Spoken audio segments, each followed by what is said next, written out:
and don't involve actual children being eaten, which is, like I said, just the wildest thing I saw today. So I just let everybody hear that, by the way. I just want to make sure. Wait, what now? Yeah, everybody just heard that Michael Ian Beck has a book about monsters eating children. Just a kid's book. Just a kid's book, yeah. Oh, hey. Hey, guys. A children's book. Talk about a children's book, which I don't know if that makes it better. But yeah. We were talking about kids' books, and it all spawned because of Eric talking about a book that he was reading to his students called... Not students, I just work for a library. Oh, well. Future students, maybe? Future students, no, yeah. Not for me. Yep, future students. I left education. You already hear, folks. You already heard it here first, folks. Ben says that Eric's getting back into education. I'll just say this. Look up the book, I Don't Eat Children. It's, okay. It's the most unhinged thing you can find in a children's section. It's great. So anyway, welcome to Shootcast, everybody. Welcome to Shootcast. Yeah, hey, Lexi Gold asks, how are you, lovely people? To which I have to say, you guys first. There you go. That's your answer. I am doing great. Thank you very much for asking. It has been a very busy few weeks.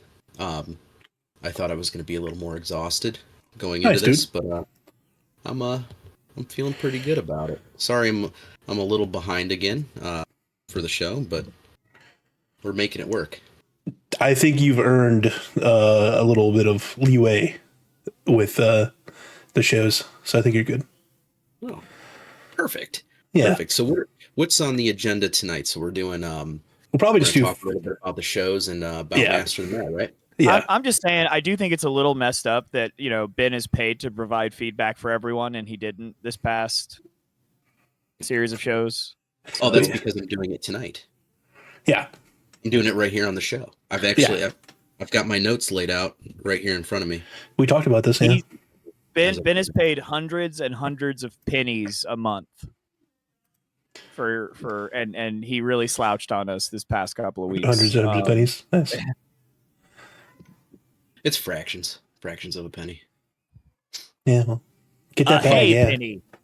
I was telling Eric before we went live that I was thinking, with everything that occurred on both shows, we could really just talk about both shows at the same time, unless you think that's no, definitely a little too tough. But first of all, I was really excited when I found out on Ruination one of the big reveal, because I called it. And all of the matches this cycle were fucking sweet. Seen Office Space. Yeah, they were good matches. Absolutely. The entire fucking Master of the Mat was fucking beautiful, boys. And now we have the blow off with Fire Pro. Oh, absolutely. Yeah, I think this is a lot better one just because of the turnout that we had for it. I think that the RNG, like you were saying, that's kind of fun too. But I think the turnout was astronomical for this. Even before, I wouldn't say that people felt like they had to role play for Master of the Mat, but I think people really wanted to do really well in Master of the Mat, and there was so many good storylines going into it. It wasn't just thrown together, not to say that everything's thrown together at the last minute, but it wasn't just thrown together at the last minute with all these storylines in it, because people were trying to either create storylines or already had storylines going into it. So it was a lot of fun too. Since 2020, when Shoot came back, I think it was 2020, right? Maybe late 2019. Yeah.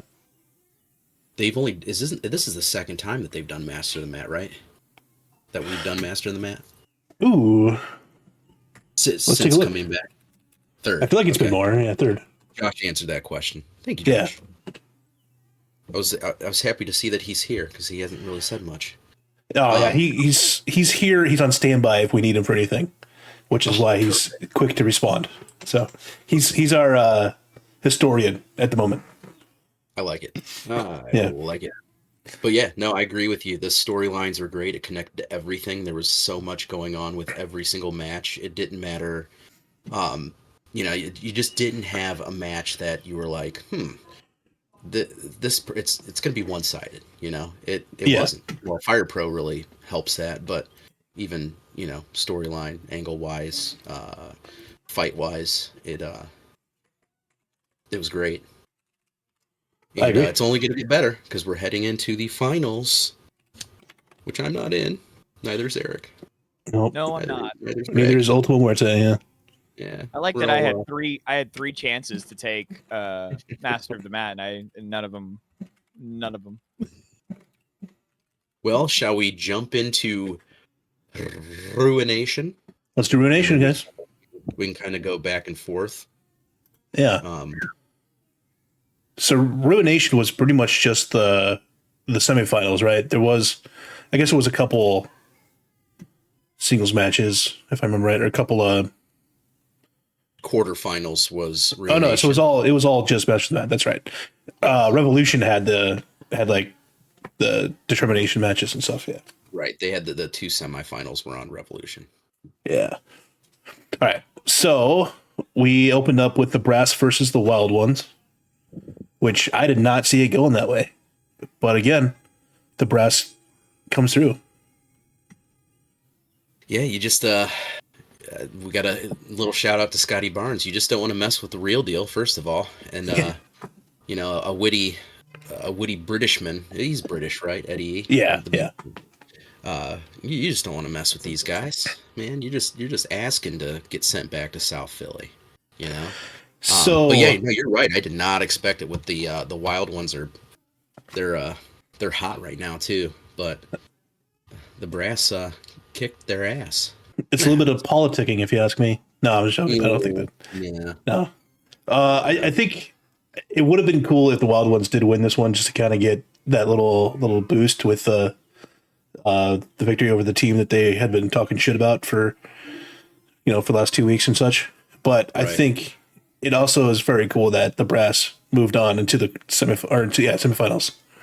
So yeah, it's just another little kind of like a footnote story there with Master of the Mat. It's like the brass just kind of come out of nowhere towards the very beginning of this, and then all of a sudden, boom, they're right there going into the semifinals, right? So yep. And then who the brass actually did lose to got that nice little rub from the Wild Ones as well.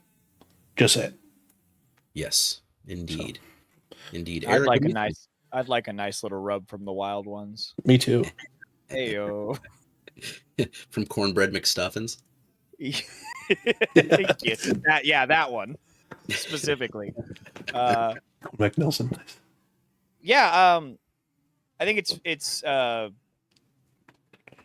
if I was looking at this correctly, I think it's the brass is the ones who were bleeding everywhere, right? Was it specifically Eddie E? I think so, yeah. Which is perfect.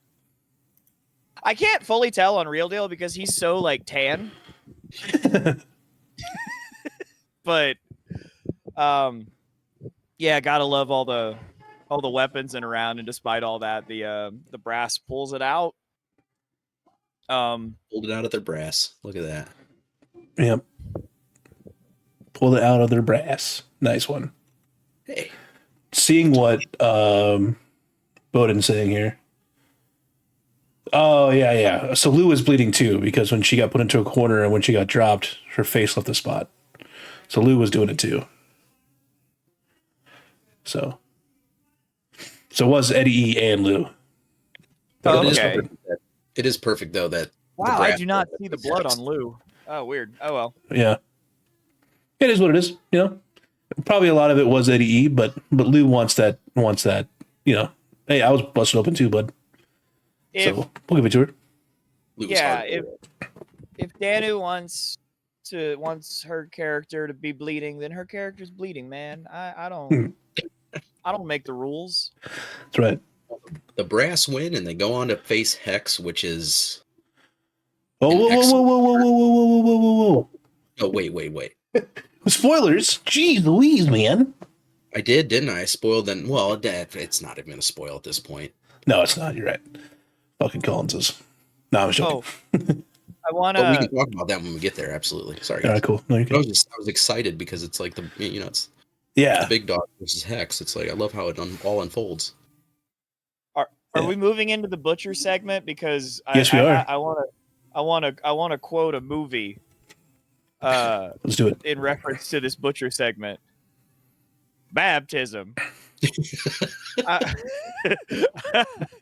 I swear, you boys are dumber than a bag of hammers. Thank you. Thank you for letting me get that "Oh Brother, Where Art Thou" moment out. Yes. Because that's immediately, as soon as Butcher said baptism, that's immediately what popped into my head. Baptism, you boys are dumber than a bag of hammers. It's weird because writing this story, that's for whatever reason, I keep getting like flashbacks of scenes from that movie. Specifically the baptism in the river scene. So we found a whole gopher village. We thought you was. God, it's just one of my favorites. I'm happy for you guys. I've actually never seen the movie, to be honest with you. Oh, you should really watch it, man. It's so good. Got me now. There's no going back. That'll be right. Next. So, but you guys go ahead and talk about this and ask me questions if you need to, or we can skip it, one or the other, however you want to do it.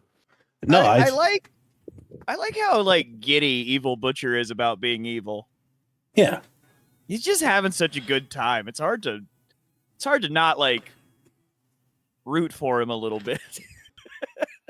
It's like, yeah, possess that man. You go, buddy. He's so happy. You go, buddy. Yeah. He's just seems just so thrilled to be evil. I love it. I like this story. I enjoy the I enjoy the kind of balance of like the split personality story can be something that's like super overdone. I think Ben balances like that it is a serious thing that Butcher is legitimately struggling with the fact that it's also like there's a certain like campiness to it that, but like not campiness in like it's bad, but just campiness in like an Evil Dead kind of way. Yes. Where, you know, like I think both sides come across. I mean, I think like just CK Butcher, it's clear that like this is a real struggle for him and something he's trying to overcome, which, you know, just adds to him as like this kind of face character you want to see do well. But then also like he's literally being taunted by this demon who just revels in just being a piece of shit, and it's really fun. So yeah, it's a great balance of tones that could not work very easily, but does. Yes, I was going to say that I appreciate the trying like to push Butcher into being the bad guy that evil Butcher thinks he is. Maybe that he actually is deep down inside. We'll find out in the future, I suppose. But I appreciate the like insults, and I think it's kind of funny how he's like, "Come on, you pussy, be a fucking man." Like, like it just, I don't know. I get it. It's a lot of fun. It's fun. It's just the voices in my I head. just love the opening of, I don't know what tone I'm supposed to read, but just the very first thing, salutations. Yeah, like it's half a clown and half like the demon voice from fucking Insidious or something. I don't know.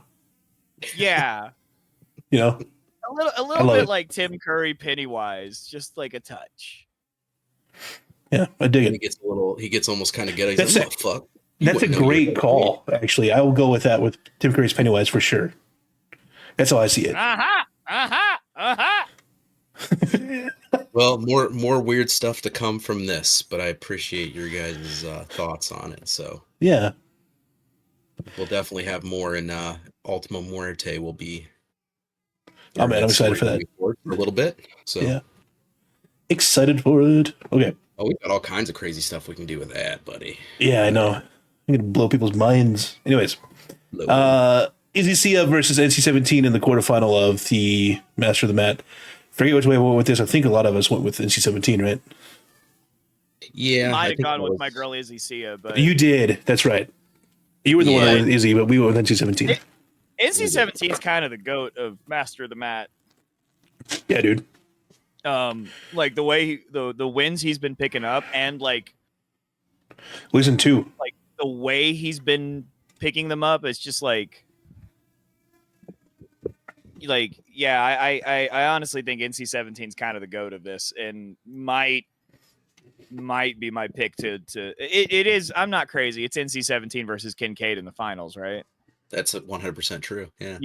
Yeah. So that's NC-17 might be my pick here because like just, and it's not just because I like it when he goes wee, but it is 1,000% also because I like it when he goes wee. Yeah. I mean, really, really full on goated here. It's awesome. But also a great showing by Izzy, you know. Eddie wrote her real young. She's got nothing but, I mean, for this character to be as young as she is, this is not like a huge loss for her. Yeah. You know, I definitely can come back. So, but fucking NC-17's just been crazy this whole time. He's been crazy ever since he came back, right? I mean, it just seems like he's been on top of the world. This is his era of shoot, it seems like, you know? Yeah. Him and a few others, but it just seems like I know when he came back a couple years ago, I really didn't know what to think of the character. It just seemed like an old character, you know, the whole NC-17 name's cool name. But I wasn't sure what to think. The guy was just so fucking out of pocket, saying the craziest shit and all on drugs, wigging out. 1 second for me. But he's definitely capitalized on this current era of Shoot Project, and honestly, the writing has been great, and the work he's been doing with Charlie and just the collaborations with everybody has been fantastic. So I agree with you, Eric. He is definitely up there, and I know who was it? Dan, who mentioned him being the Master of the Mat MVP. Absolutely, but not to take anything away from Eddie and Izzy. The Izzy Sia story is gonna get better as she progresses, and there's gonna be many more tournaments and many more big events for her to potentially win or win. So, not disappointed in that, but does make for an interesting finals, which we'll get to as we roll on. So, I don't know. Well, Greg's got the headphones off. Looks like he's talking to somebody. So I'll go ahead and we'll move on to Wake Up Wolfman. How about that, Eric? What do you think of Lexi and Dr. Strayhair? Strager. I mean, I like these characters a lot. And you know, I like that this feud is willing to get a little zany in its spookiness. Lexi's got to start selling in her dialogue a little bit. I was really having some issues with like there were moments in this segment that felt a little like a pissing contest, just because like there's a balance between the character is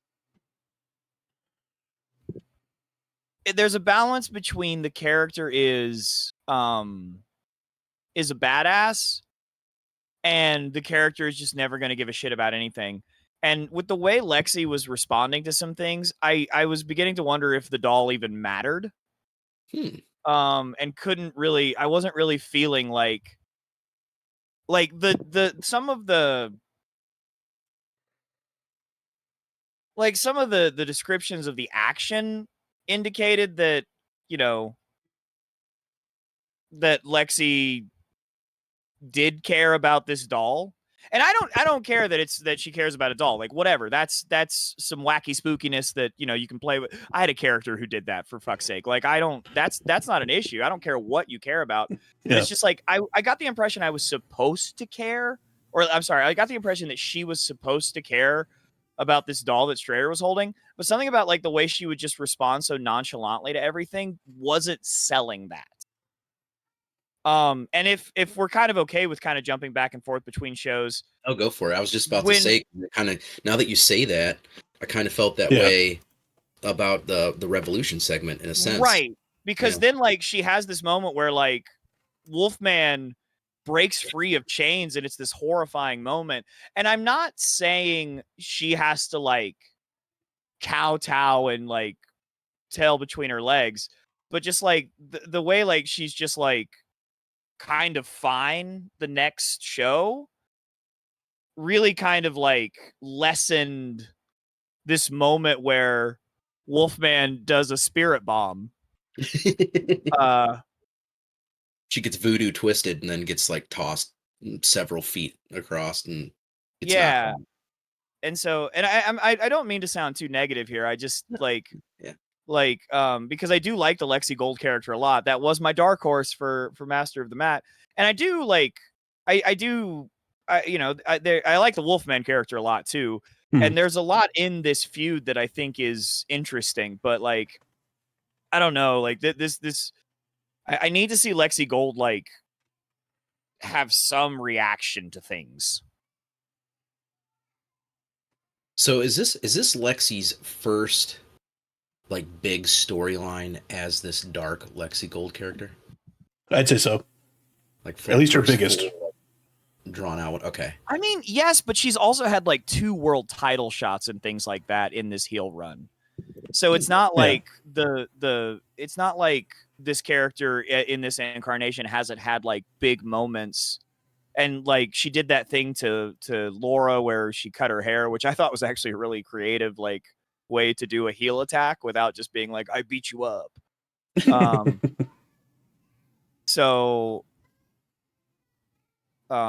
I think this might be the longest story that this incarnation of Lexi Gold has told. Got it. Lexi Gold has told. Yeah. Well, I think working with Charlie is gonna help with what she's looking for, because she even mentions in the chat, there's gonna be times where she's gonna struggle as a heel, which we all do. I mean, I don't even really like playing much of a heel anymore. Even though I can play very well, but it's just there. Sometimes it's just, if it's not in you, it's not. But at the same time, I feel like she's definitely got it down, and she's working with the right person who could pull a lot of that stuff out of her and get her to kind of understand pieces of the story that she needs to emphasize on and bring it, so that way when she does have her dialogue, she's hitting all those points, and just kind of bringing it all together. Not to say that she's not. She does the really twisted, just kind of like powerful dialogue, but it just, there's more that she could have done. I had fun with the segment. I will tell you right now, just as I just kind of back up a bit, I kind of snorted when Lexi came out because of the typo that's in this segment, calling her Laxi Gold. I saw that. Yeah, I'm dumb, but when I first seen that, I just started cracking up. It is Laxi Gold. Laxi Gold. Laxi, but she wants her Sounds doll like a laxative. Sounds like a type of. But no, not just, all fun aside. I did have fun with the segment. Just the kind of the creativity of it. Kind of thinking outside the box with these three characters, trying to do something different. I appreciate it. Strayer wants his boy back. She wants her doll back.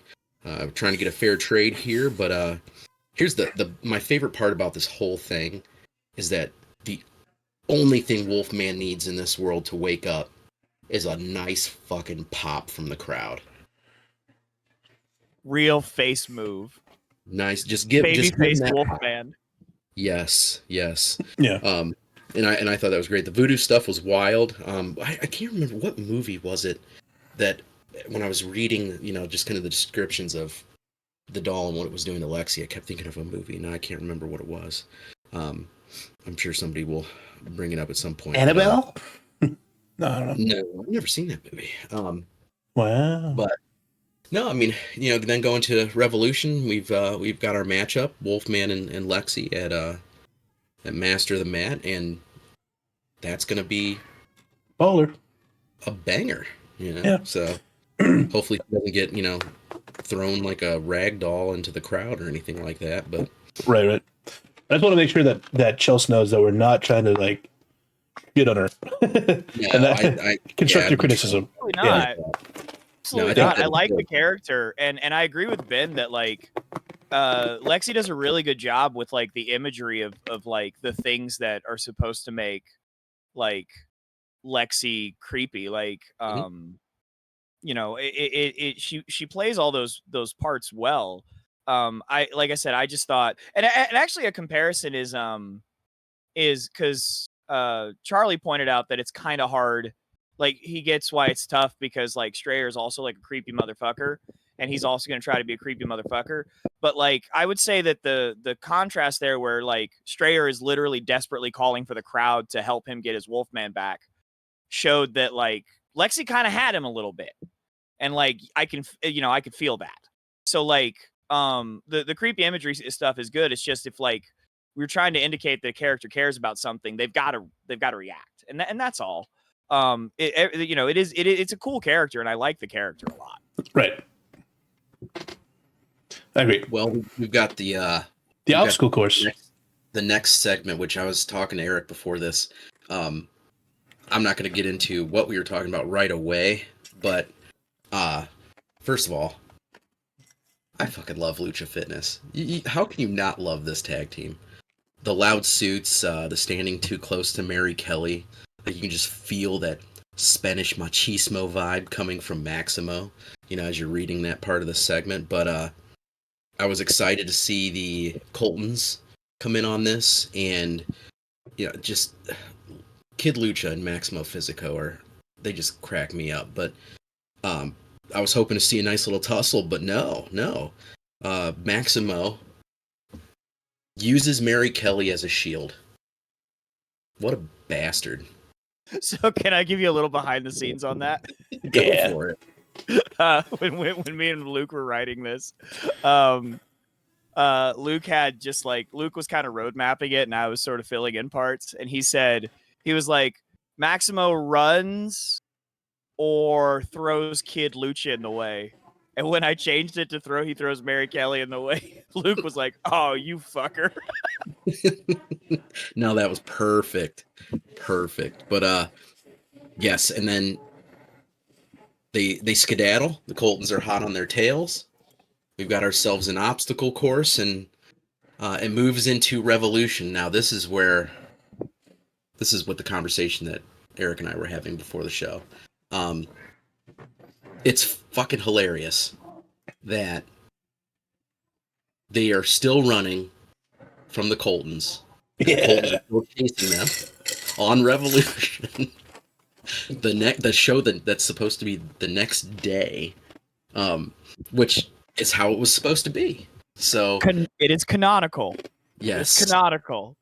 Lucha Fitness and the Coltons ran through the epicenter for a whole ass day. And the thing is like, as I'm reading this I'm reading Revolution, and it didn't really dawn on me until I was done with it. I'm like, wait a second. This is supposed to be the next day. Holy fuck, they've been running literally for 24 hours, and the Coltons have been right there with them. But no, it's great leading into Master of the Mat. It feels like the perfect way to do it. I am kind of upset though that the Sexiest in Shoot belt has been removed. It's like, your power is being removed from you. Poor Maximo. It hurt him. It really hurt him. Did it though? Greg, your thoughts? I love the tag team, and I think the dichotomy, love that word, is a lot of fun with like Locust and Cicada, and then you're playing Maximo Physico and Kid Lucha. So I think that's really fun. I think we were talking at Margaritaville, and we were talking about how much I enjoy them. So I know you heard it in person that I really do like them. So I'm not going to flake you too much. But yeah, I wasn't there. Oh, well, basically, I just chalked that up to you killing an entire pint of Guinness in like 3 seconds. No, that was before then. That was I told you all this stuff before then. He's been working out. He can burn that Guinness off. That, so he's okay. It was one of the scariest things I've ever seen. You're welcome. Eric, I do want to say I greatly appreciate all of the tag team wrestling. I think that this era of Shoot has probably the best tag team wrestling I've seen, as far as people actually playing their characters, enjoying the storylines that they're in. There's so much to it, and everybody's been doing an excellent job, So throw a lot of credit out there to Eric, and to you, Greg, with the Collins twins, Luke out there with the Coltons, and so many more, Charlie and NC and so on and so forth. So just a great job all around, folks, with the tag team situation. It's good to see. We need more tag teams in this world. It really wasn't like that for a long time. For a while there was a lot of turmoil in the tag team division, and it just recently became a good thing. And a lot of that had to do with pushing the Coltons and UCA carrying the division for so long. So there's to see where it's at right now is really huge. Yeah, I think this is the hottest I've seen and most active I've seen the tag division in like a long time. Because I think in the past it was always like, at best, maybe 4 or 5 teams at a time that were like really seriously teams. And that was like at best. Usually it was like there's two teams fighting for the belt and then there's another team. Yeah. So yeah, this is actually probably the hottest and most competitive the tag division has ever been.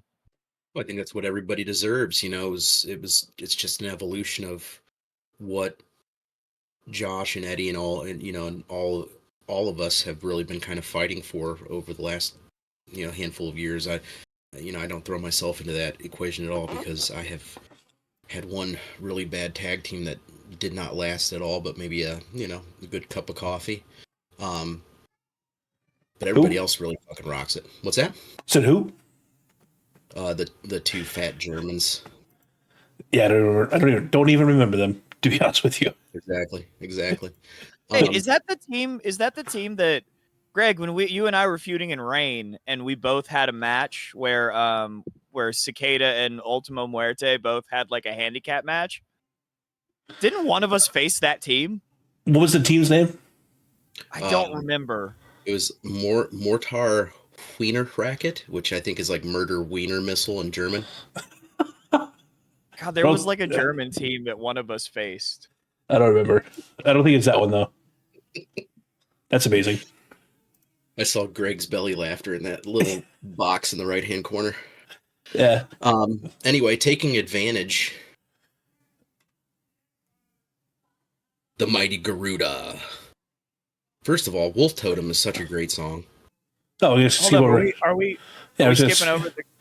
I mean, Yeah. I'm fine Whoa, skipping over wait. involving the Collins twins. That's fine. We No, don't need to Yeah, talk fuck about them. Collins. Just fuck them. Just fuck them. That is like an issue that I have where I'm sitting there, I'm actually like on that part, and then I'm just like, fuck it, I'll just scroll down, and then I start looking at the next segment instead of the match. But yeah, Hex versus the Collins twins. Yeah. Poor Collins twins. I was rooting for them. I think everybody was. Nobody wants to see Hex move forward. I wasn't. Oh, okay. Sons of a bitch. Oh, it does suck that I lost, but I think that Charlie and Ian are on a crusade right now, and it makes sense storyline wise. So I'm not going to complain about it too much. Sure. So- sure. I understand that. Yeah, The I Collins love. twins, they'll get gold someday. I hope. That's the hopes. It'll be at the end of the rainbow. Yeah, Hex gonna give it to you. That's actually really cool. That's a good one. I'm gonna give it to you. X gonna give it to you. Yeah. Yeah. So I mean, this was everything I could hope for in a loss, I guess. So Yeah, the Collins looked good. Like, yeah. Oh, it's with my roll up. Yeah, it is. That's right. Fuck. Rough. And what's funny about it is it's like the technical one gets rolled up. Yeah. Oh. Fucking So- Fire Pro. Fucking fire, bro. Which is also just the perfect way for NC-17 to win something. Like, let's Yeah. be real. Yeah, sneaky bastard. Always pulling one out, you know? There's something I want to bring up when we get to Master of the Mat bookings. About what we were talking about at Margaritaville. Remind me to do that. Because I wanted to do it before, but I forgot to. So it's better Okay. suited for that. So okay. It's Ben, next time you have to come. Yeah. I actually won an incentive at work to go to Key West No way. the 20th of June, but the 20th, 21st, 22nd, 23rd, and 24th. But Congratulations. yeah, thank you. I'm not gonna be able to go, so still. I'll still be here. But yes, it was. I was really hoping that I can go down and maybe say, hey, Eric, why don't I drive a couple hours north and meet you? It's 8 hours. That's- I It said is a couple. 8 hours. Key West is 8 hours from me. Yeah, that's too long. I It know. is not close. Florida is No. far too big. Isn't it sad that like I'm sitting there like, hey, I want an incentive from work. Cool, let's go to Florida and meet my buddy that I know from eFeds. Whoa, that's what I did, you jerk. Hey, I'm not saying that's a bad thing. I just yeah. Yeah. Florida is large, Charlie. I Florida just is large. how large is Florida? Well, it takes 8 hours. Well, it takes 6.5 to get from Pensacola to Orlando. It's yeah. Well, the America's got a big old Florida hanging down there. So Yep. Well, Hex does win this one. It is something that I think we all kind of saw coming, sadly. But I think the storyline with NC-17 being in both the semifinals and potentially the finals, so I don't ruin anything, is pretty cool. So I think we've already mentioned this earlier in the show. But, yeah. I'm gonna cry. I want him to fucking win, dude. Like, why? Come on. Anyways, what? You meant to cry? Danu goes, "You sound like you're about to cry, Greg." Yeah, I was about to cry. The Collins twins are my fucking babies, man. So I don't want to bring them back because I don't want them to lose all the time. They'll have their moment. They'll have their moment, just like the punchline. They'll get their day. So. Yeah.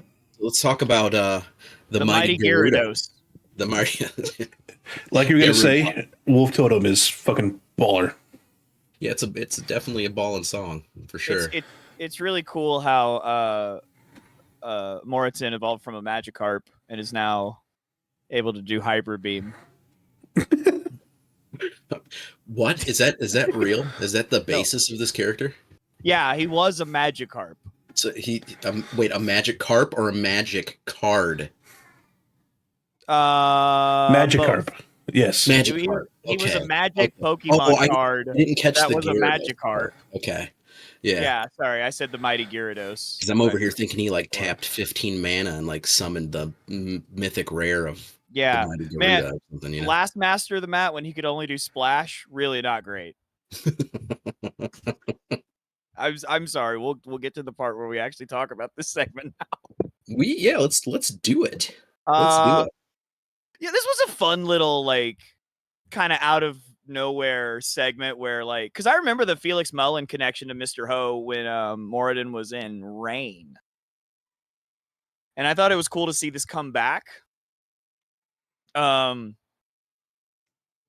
part of me wonders if the finish of this was not a little premature. Mm-hmm. But I like it. Yeah, I think anything with Felix Mullen is, premature. So anything. Heyo. No, man. First of all love us some Moraton. We've already we sell him pretty much every show as much as we can. Somebody help me with the pronunciation of his move. Absolutely not. Absolutely not. Chingasin Yalalt. I don't know. Chingasin? But he uses it. He uses it on Revolution too, because I think he hits Kincaid with it. So, love seeing Moraton get some FaceTime, and love that they decided to take out Felix Mullen. You got to take out this guy. That guy sucks. And luckily, Mr. Holt, he turned himself in. He got himself, you got to love the statute of limitations, friends. What a baller move. What a baller move when you get blackmailed over, like, criminality to just walk into a police station and be like, hey, I was told that I should have been arrested for this. Like, that's some big dick energy right there. Something Felix Mullen doesn't know. Fun little segment though. What did Miranda see in him? Yeah, I don't know. This almost makes me think Felix Mullen is packing because, like, what else would there be? Fair. I love how unlikable this character, like unapologetically unlikable this character is. Tigis and Yalalt. I'll just say it like that. That actually sounds right. That sounds right. It sounds like some of those letters should be like smashed together. Yes. Tigis and Yalalt. Like that, just real fast. Yeah, sure. For the punchline. Cool. Well, let's go. No, CK Butcher. versus Golden Burkhalter. I was waiting for it. It was a good match. It's a lot. What's that? You skipped a lot to get there.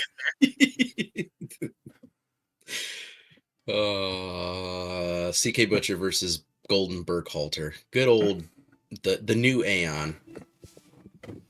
Is that how you pronounce that?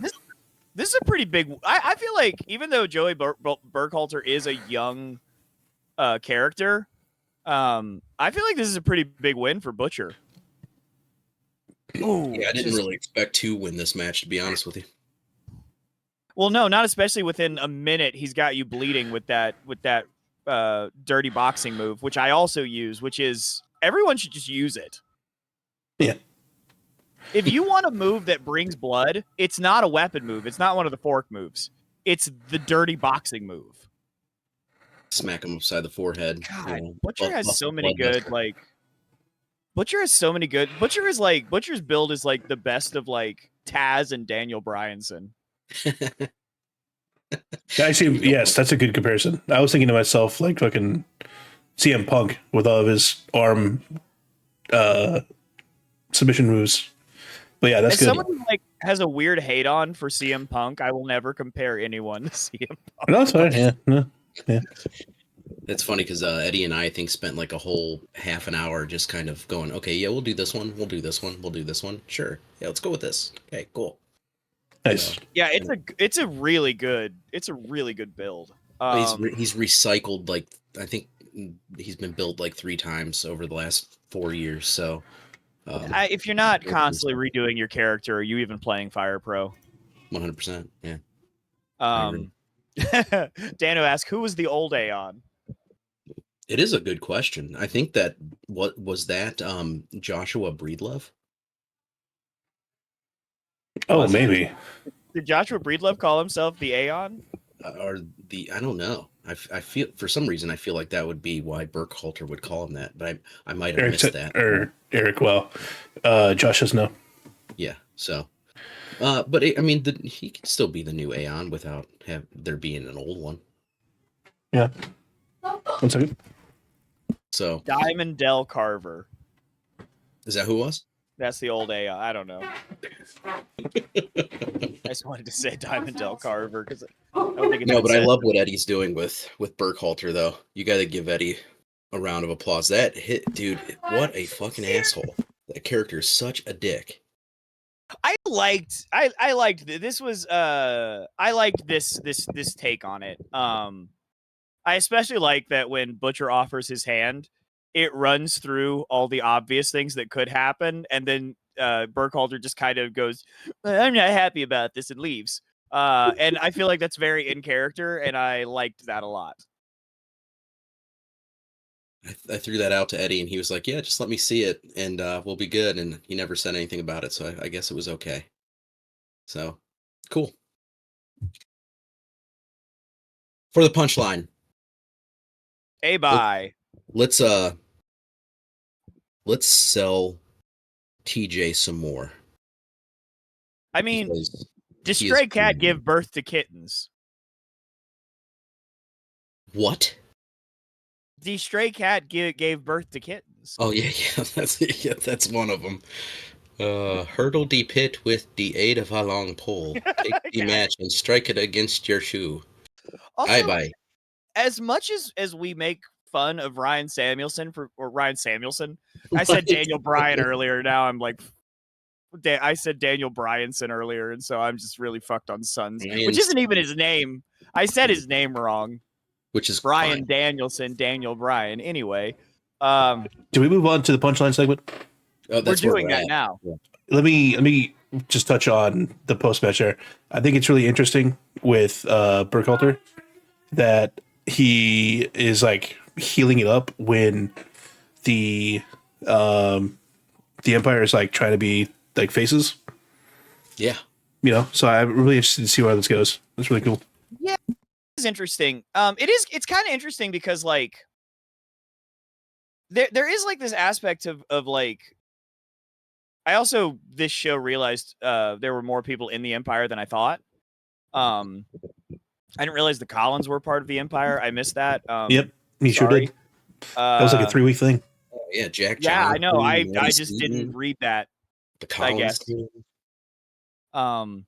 So but yeah, and it is interesting because like definitely like Jack, the Collins, Mike, very facey. Madison, not always. In fact, kind of rare.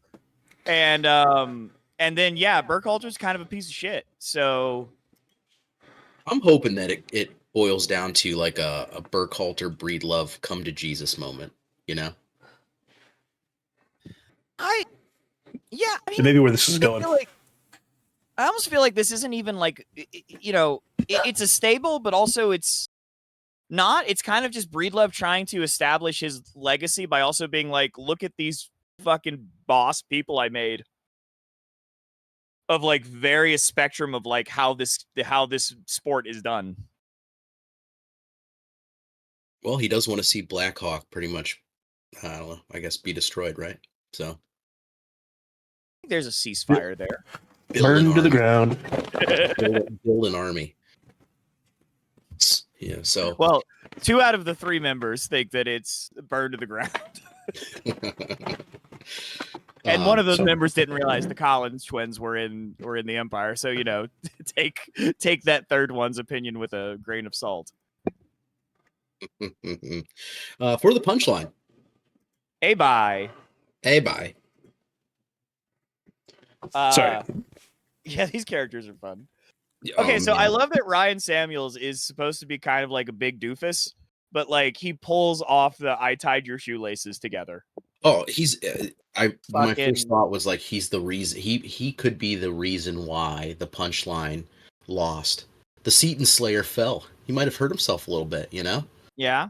Pre-match. I mean, this isn't, but I don't really see Ryan Samuels as being like a big doof, you know? I see he's, you know, he's doing his thing, but like he's just a sneaky bastard, isn't he?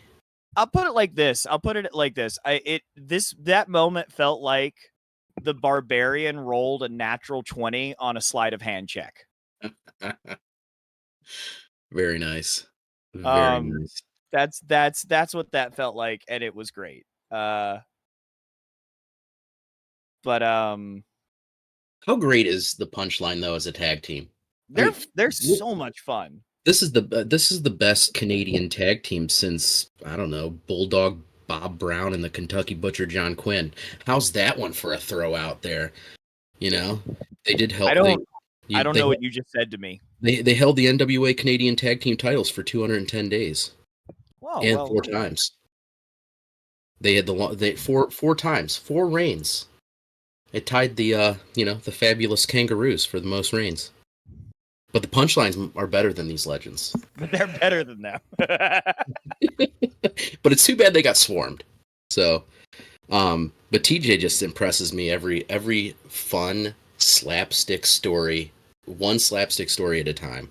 I just feel like he gets it, you know, and it's just it's so much fun, you know. TJ he really knows how to play the butt of the joke while also not like making his characters look weak per se. Right. Exactly. I think this is true of Ryan. I think this is true of the punchline. Like it's kind of why, like, I mean, it's truly like impressive how TJ has characters that kind of win-loss record doesn't matter.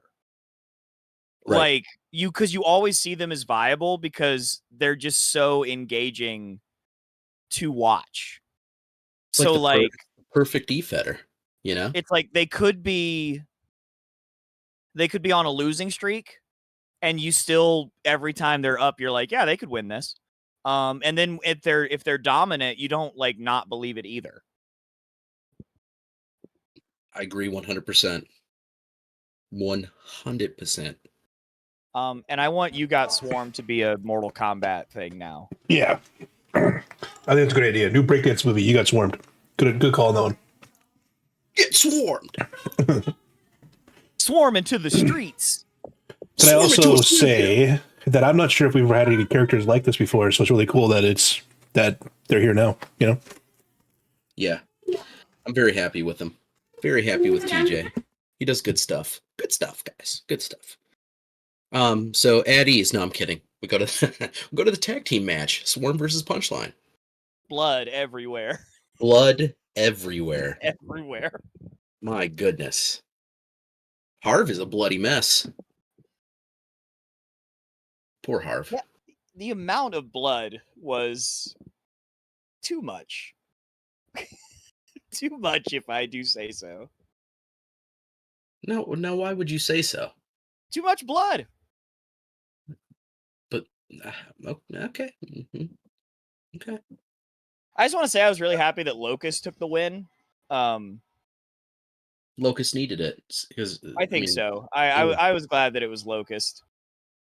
Well, Locust hasn't had a very good rollout since Warriors Code. So I feel like Locust has lost everything he's done. No, he is not.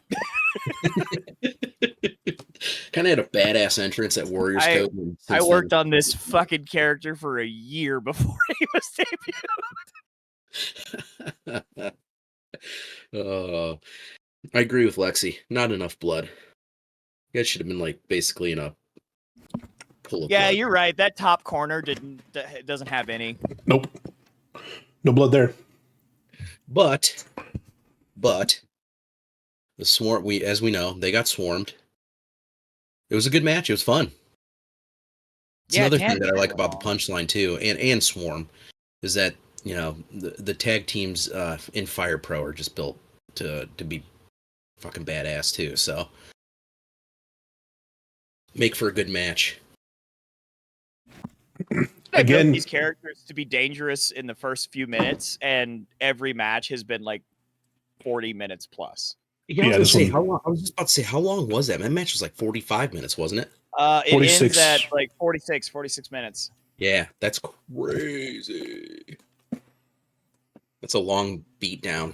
But you know what? The Punchline, Swarm, both teams deserve to have a nice, long, drawn-out match where both teams look damn good. Punchline beat the Legends. Swarm moved on. It's Locust finally gets a win.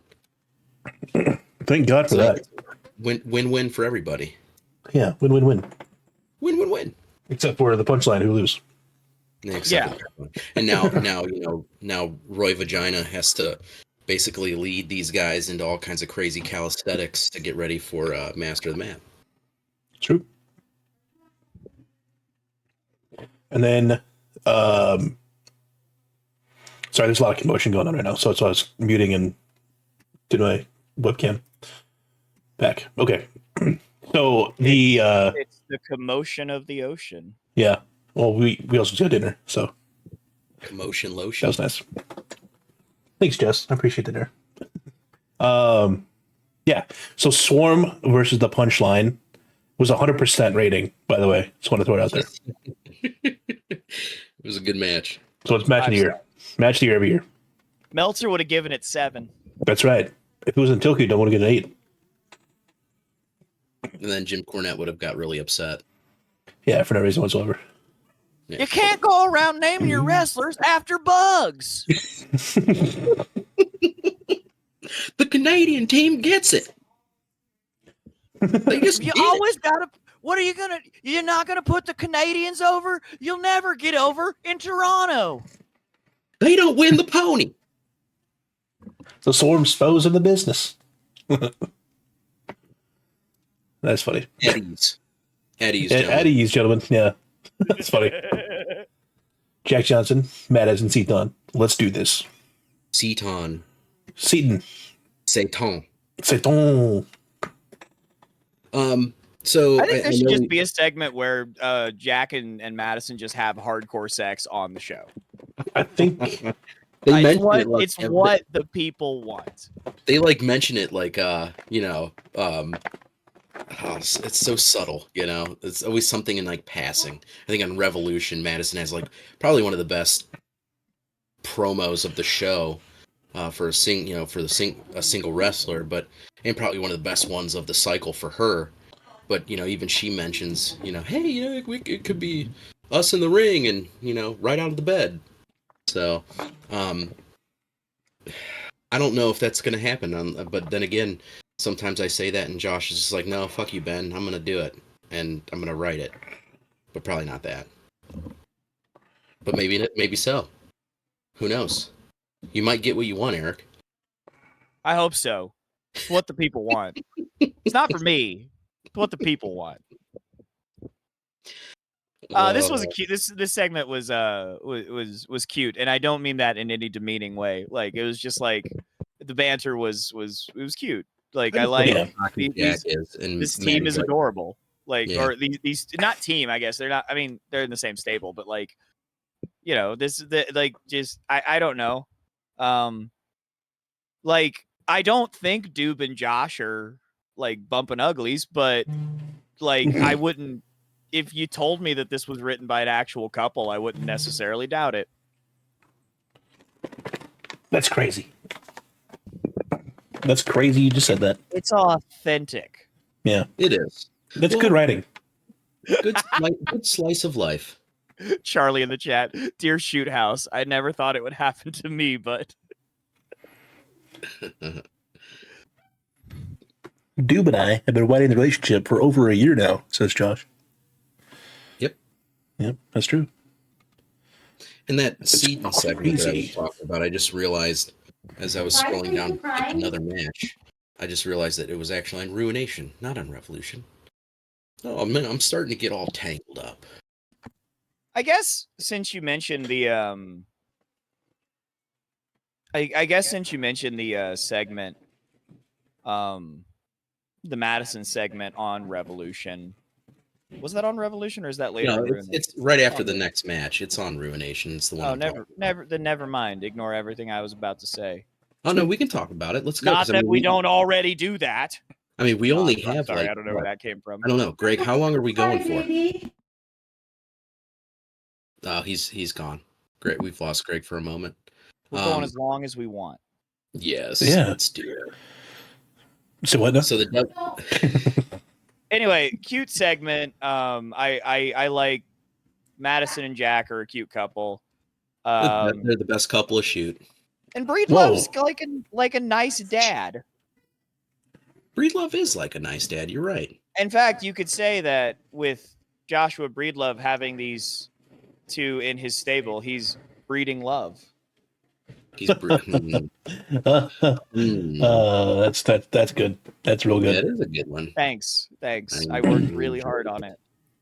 You took notes on that one? Gross. All right, moving on. Devil's Advocates versus Atomic Punks for the quarterfinals of the Master of that tag team tournament. Are they the Atomic Punks anymore? Are they still the Atomic Punks, just with different names for each guy? No, I think they're still the Atomic Punks. Yeah, I think they're. Yeah, I don't think he's changing the name of the tag team. I think he's changing the name of the people. What is it? Giganton? Gigaton? Gigaton. Yeah. Gigaton and Fission. Giganton. Kid Fission. I liked that. That was Eddie's call, I think. This is another fun match. Yeah, man. Actually, ended up being only 80% on the end, but I think it deserved more, in my humble opinion. I think that's exactly what it deserved. Oh, really? Not a point less or more. Oh, is this a whole other fuck Arthur Pleasant thing? I don't know. Maybe. I think it's more along the lines of. I've moved on from Vito Valentino. Oh, okay, he's moved on. I'm replaying the match right now, and I love that Arthur Pleasant like super kicks fucking Fat Boy, and then gives the double birds. I didn't realize that happens in that match. That's funny. Arthur Pleasant does have some fun taunts. Yeah. I miss the orange pants though. I was gonna say that right now. You can say it right now. I'm gonna say that right now. You took what I said. You say it too. Okay, I missed the orange pants on Jeffrey James Roberts. That's what I was gonna say. No way! We're like twins. Oh my god! You want to say it at the same time? Yeah. Did I miss the orange pants, or is it? Or are you gonna say something else? I missed the orange pants. Okay, one, two, three. 2, 3. I missed the orange pants. It was not the same time, but it was close enough. It was close. You were way off. I don't give a shit. I don't give a shit, guy. Bella. What's funny about this is like you can hear me in delay, but I was on time in my ears. So I think that it should have gone the other way, and that Arthur Pleasant should have gotten some orange pants. yeah, they need to be like escaped convicts. I think that's a fucking cool. Hear me out. Orange pants. There you go. I'm waiting for Arthur Pleasant to visit JJR in his little plexiglass pen and pull the Cable Guy moment where he just presses his boobies up against the plexiglass and it's like, oh, Billy. Yeah. Fucking Cable Guy. Feels in character. Tell you what, though, those two are fucking weird. Those they are. Characters are crazy. Yeah. Devil's advocates. It suits them well. Yeah, definitely. No, they played off well. Brunk is very good at writing that character. And MJ is okay at Well, writing. we know it. We've said plenty of good things about MJ, except for when he plays Vito Valentino. No, MJ is okay at writing Jeffrey James Roberts. He's really good at writing Arthur Pleasant. He's just okay at writing JJR. Yeah. Oh, MJ writes JJR? I don't think so. No, I'm No, just saying okay. things. Wow, you about had me going there for a second. I was like, oh man, I've been giving Brunk credit for a while. Can't fall asleep on me. I loved Billy. Oh, Billy. I loved in Spitter when JJR tried to have Cecilia Ryan go after the Collinses after they lost. That was funny. Anyways, just if you're there, Brunk, hey, how you doing? You're the man. You're the man, Brunk. You're the man, Brunk. All right. So next, the backstage segment was, oh yes, with Madison Seton. Which I thought was going to be my chance to see Jack and Madison finally getting down and dirty on the show. But I think the further we get into this show, the worse we get. Yeah. No, I'm gonna start this off by saying, Doob, best Madison Seton segment since I've been back. I really loved it. She's always super motivated, and it's like the further she goes in the tournament, the more spirited she becomes. And it just amazes me. I said earlier, and you guys agreed that NC-17 is kind of like it's like his era, but I could also say that the Seton sisters are kind of like they're like goated right now in shoot. They're both champions. Doob just does such a great job and does so much justice and gives us two extremely strong women who could very well see each other in a world title match in the future. Even though we know what the results are, and but no, this was really, really good. Like I really think that as far as a hype promo goes on the show for Madison, this is definitely the one that kind of capped the night off for a singles wrestler, in my opinion. This is a good one. This is for sure like it's one of those ones where it's kind of hard to like pinpoint a lot to say because it's just like really good, on point, like gets everything this character is about, gets it across in a pretty succinct way. Yeah, a lot going on in a relatively tight package. Go ahead and say it, Greg. I know you want to. I know. I was waiting for someone to take that one. I can't take the package. I can't take it. It's too tight. Well, why don't you go? No. What do you think, Greg? I think that Madison Seton has the difference is so different in the character between this one and Laura Seton that it's, I don't say like it's not like they're sisters, but like I can see them being sisters in real life in my head. Yeah. The world that is painted by Doob like is insane. with this stuff, and Josh obviously too with Jack Johnson and such. So, but this segment itself is good. Have you guys noticed, and maybe I'm mistaken here, but I don't recall. I know I missed like two role plays that Doob did with Laura. I don't recall Laura really even mentioning much about the potential of her facing Madison, but I could be wrong. It's like she just kind of blows it off. Yeah, she's like overlooking it. Yeah, I think that's a big part of the story that Doob is telling in very subtle ways. Like it's almost like, and this is where Doob is actually a very strong writer, is the way like it's also what is not said is kind of as important as what is, and that's I think a big part of the Seton dynamic is that like Laura Madison is obviously like, and I also remember when the Madison Seton character was like 14 and just like a hot-headed teenager who was just showing up backstage at shows. I think that was like Doob's EWA run. And yeah, there's just this like bitterness that like the older sibling doesn't feel. Like as the younger sibling who has had a somewhat similar trajectory to her sister, but is also sick of being compared, but it's also like not unfair to compare them. Right. And so to Laura, it's to Laura, it's like, I don't get why you're so bitter. And so she kind of has no reason to address it, while, Madison is like, it just consumes her. Yeah, it's like, you know what? I Madison can do whatever she needs to do. I'm going to go find me a man.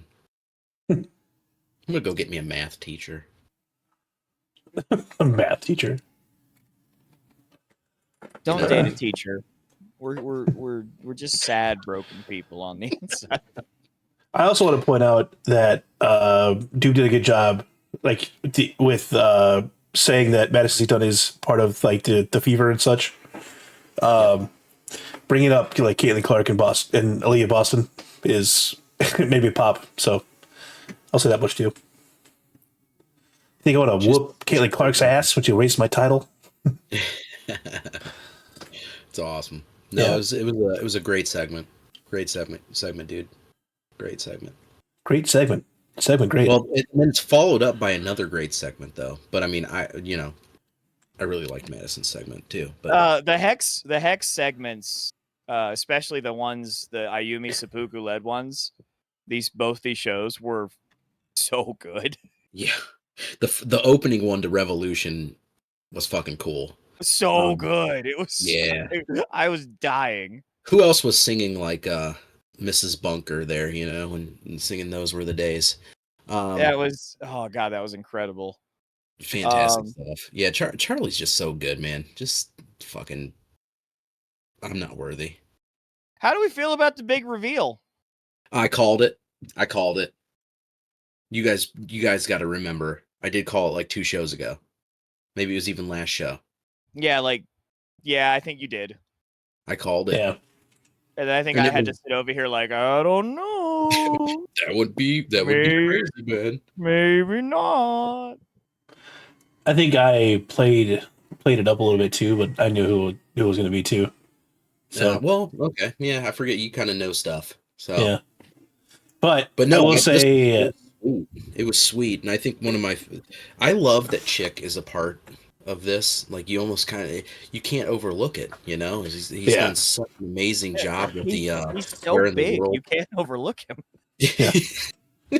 He's so big, but no, just when they cut to him, taking out Lars von Bremen. Thank you, Chick. Thank you for taking him out. He's not dead. And of course, knocking out NC-17, and then taking the camera down and finding Dan Dragon. Yeah, it was kind of a sad moment though. It was sad, man. Poor Chick. It did lead to one of the best spitter things that Chick Grill Breast has said, which is saying something. because Chuck Grillbreast has said a lot of great shit on Spitter. But him being like, I'm not depressed anymore. I just want to kill Dan Dragon now. I missed that. That's awesome. Yeah, that was a great one. I'm not depressed anymore. Thanks. TH is the full realization of what Spitter should be through Chick Grillbreast. Well, that's where Chick. I think that's where Chick was like born, was through Spitter. You know, it's like, well, no, here, that character existed prior to Shoot. Well, yeah, no, I mean, I'm just saying here at Shoot Project, he was like that. Yeah. That's where his personality like blossomed. I know I remember him in Classic, and I honestly really don't remember too much about that character at Classic Wrestling, but he was with Vito Valentino, your favorite character over there at Classic. So, but goddamn, it was a great reveal first off, and when it got to that point, I mean, I'm already there where I'm just like, fuck yeah. I was hoping that was going to be the case. I feel like when Lars, what was that last Revolution, where Lars picks up the white masked Hex member, and sees the face underneath of it. I felt like that's who it was. You know, I was like, that's got to be who it is. That's the swerve that they're playing towards, and they did a great job of it.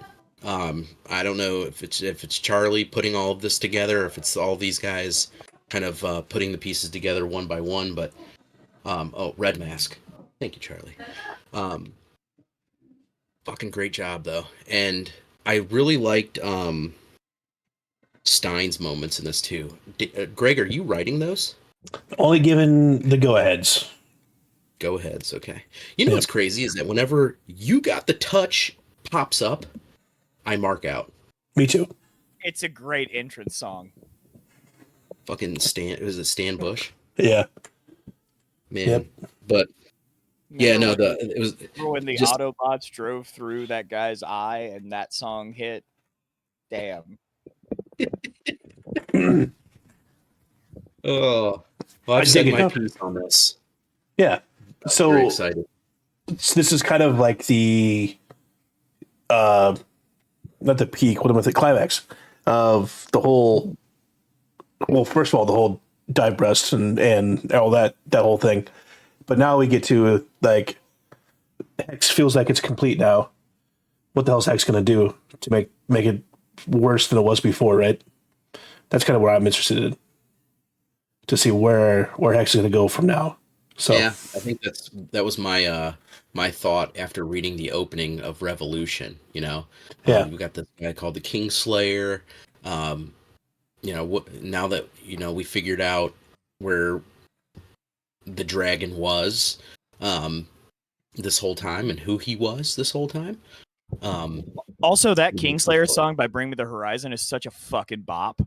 That's such a good song. I was so like excited to see it. I was not expecting it. It's definitely a good ad there for the story. I agree. He agrees. Yeah. So I don't want to talk too much about it before we get there. So that's why I'm. Yeah. Yeah. Well, I thought we were just jumping back and forth when it made sense to do. I guess. We've been doing that. Yeah. Yeah. We can. I don't know what we're doing. What are we doing? So if we're doing that, then yes. If we're doing that, then fine. Okay. I love the first segment as well. First of all, Amy Spooky coming through and doing the poetry, essentially, you know. It's just her gloating in everybody's face and saying, yeah, hey, I did this. This is my doing. I'm the one. You're talking about the opening to Revolution? Yeah. Yeah. So they're going back and forth. So like the continuation of that segment into this one. So speaking of like someone who just revels in like their like evilness, I like that. Like, you expect a little. You expect a little. I like to like. Okay. You expect a little like goofiness from NC-17, but not from her. but I like that Ayumi's not afraid to be a little goofy, a little silly, because it's like it's that Robert De Niro from the Joker meme. Mhm. It's like you're kidnapping people in Shoot Project and you're laughing, but like that's kind of what it is. Ayumi's the Joker, baby. Yeah. Now, you guys have watched the show All in the Family, right? With Archie Bunker. Yeah. So I know the song. You guys were singing the lyrics to this song. Yeah. That opening, right? Every fighter had a shot. Boy, the way Kenji Yamada fought. Every fighter had a shot. You could make it last name or not. Those were the days. I can't. Hey, I'm going to tell you right now. The line about Johnsons was pretty good. Yeah. There was one Johnson instead of 10. Oh no, it was good. It was very good, very good. Cerebral, as well. Be a good word for it. Yeah. I dug it. Charlie, it was a good shit. Good shit, Charlie. Also, I don't know if like these are if these are AI made. Fuck, Charlie like knows how to work the prompts because the Kingslayer logo and the Hex with the 3 mass logo is fucking fire. Yeah, I've been wondering about that. Hopefully, he can throw something in the chat about that because it's like either he adds to it, with some sort of program, or he owns AI and prompts, because I have been messing with AI a lot lately and I suck at it. And how do you? I think he said that he adds the text to the Hex stuff after it's done. The Kingslayer one. You can't trust the AI and text. The Kingslayer one may be done by AI though, I think. No, I wouldn't be surprised. Though. Yeah. Super cool. He's still gonna respond, so didn't he? Oh, it's all original. I thought you said that there was what were you saying that was AI then? That you were changing the text on? All the Hex stuff is original. Huh. There was no need for nepotism. Are you making AI? It? Those were the days. And you knew who everyone was then. There was one Johnson instead of 10. Go off, Ben. I think this system may be broken.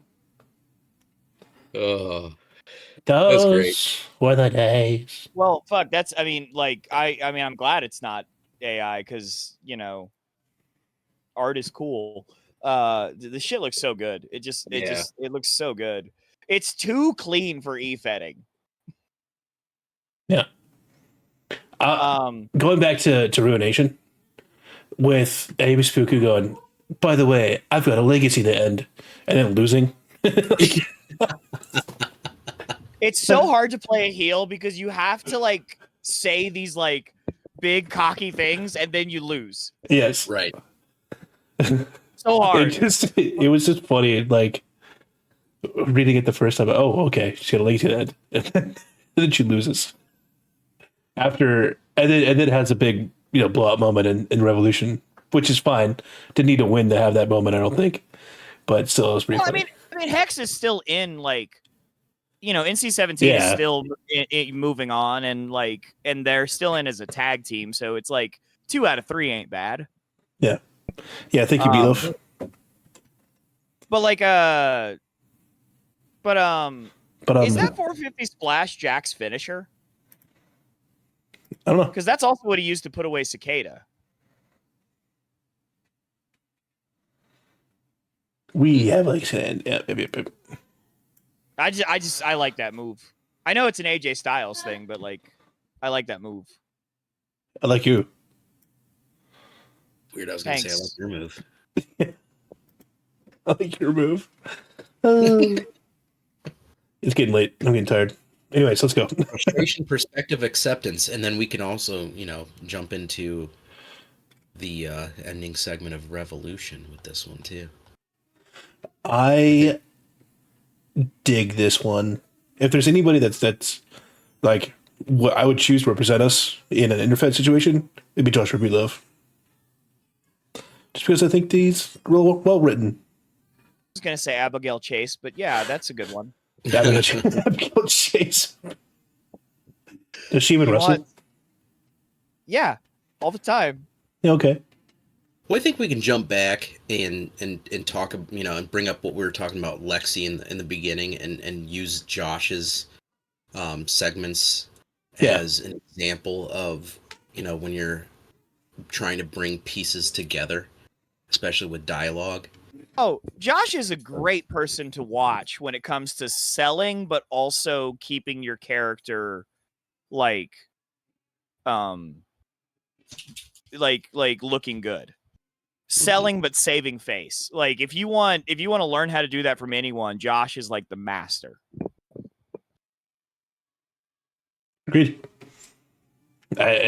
Josh is the one that basically taught me how to roleplay. So, yeah, he's from the Chris Jericho school of putting your opponent over. Yeah, and I would say it's not like Josh. Breedlove does that for sure, but like even as a heel, I think. But I would say just like any incarnation of Josh's characters, like I think Josh really knows he knows when to go hard and when to like, I don't want to say bury, but like when to really like fuck up someone's life. But he also knows when to sell. And he knows how to do it without also like ruining his own character. Because that's actually honestly a thing I've struggled with myself in my writing and in my my own personal like my feuds and stuff. Sometimes I sell too much, and like I've made my characters look bad while like being like, but I was supposed to sell. And like Josh is so good at like he like regardless of who he's playing, he finds that balance like every fucking time. Every time. I love that you said that he can potentially, ruin your life, Yeah, it's true. Oh, he can. He can. Going up against Josh when it was competitive was like the worst thing in the world. Well, it's funny because I've wanted to say like certain things just like randomly, on Spitter and stuff like that, just for fun. But I almost feel like I think about it because I'm like, you know what? If I say this, I have a feeling that Josh is going to come back and say something fucking like so razor blade sharp that I might have to sit back and contemplate whether or not I want to do this anymore. Yes, because he's good at that. He's good at pretty much putting you in your place and bringing you back down to earth. So yes, you did destroy me on Spitter regularly, or B, if that's the case.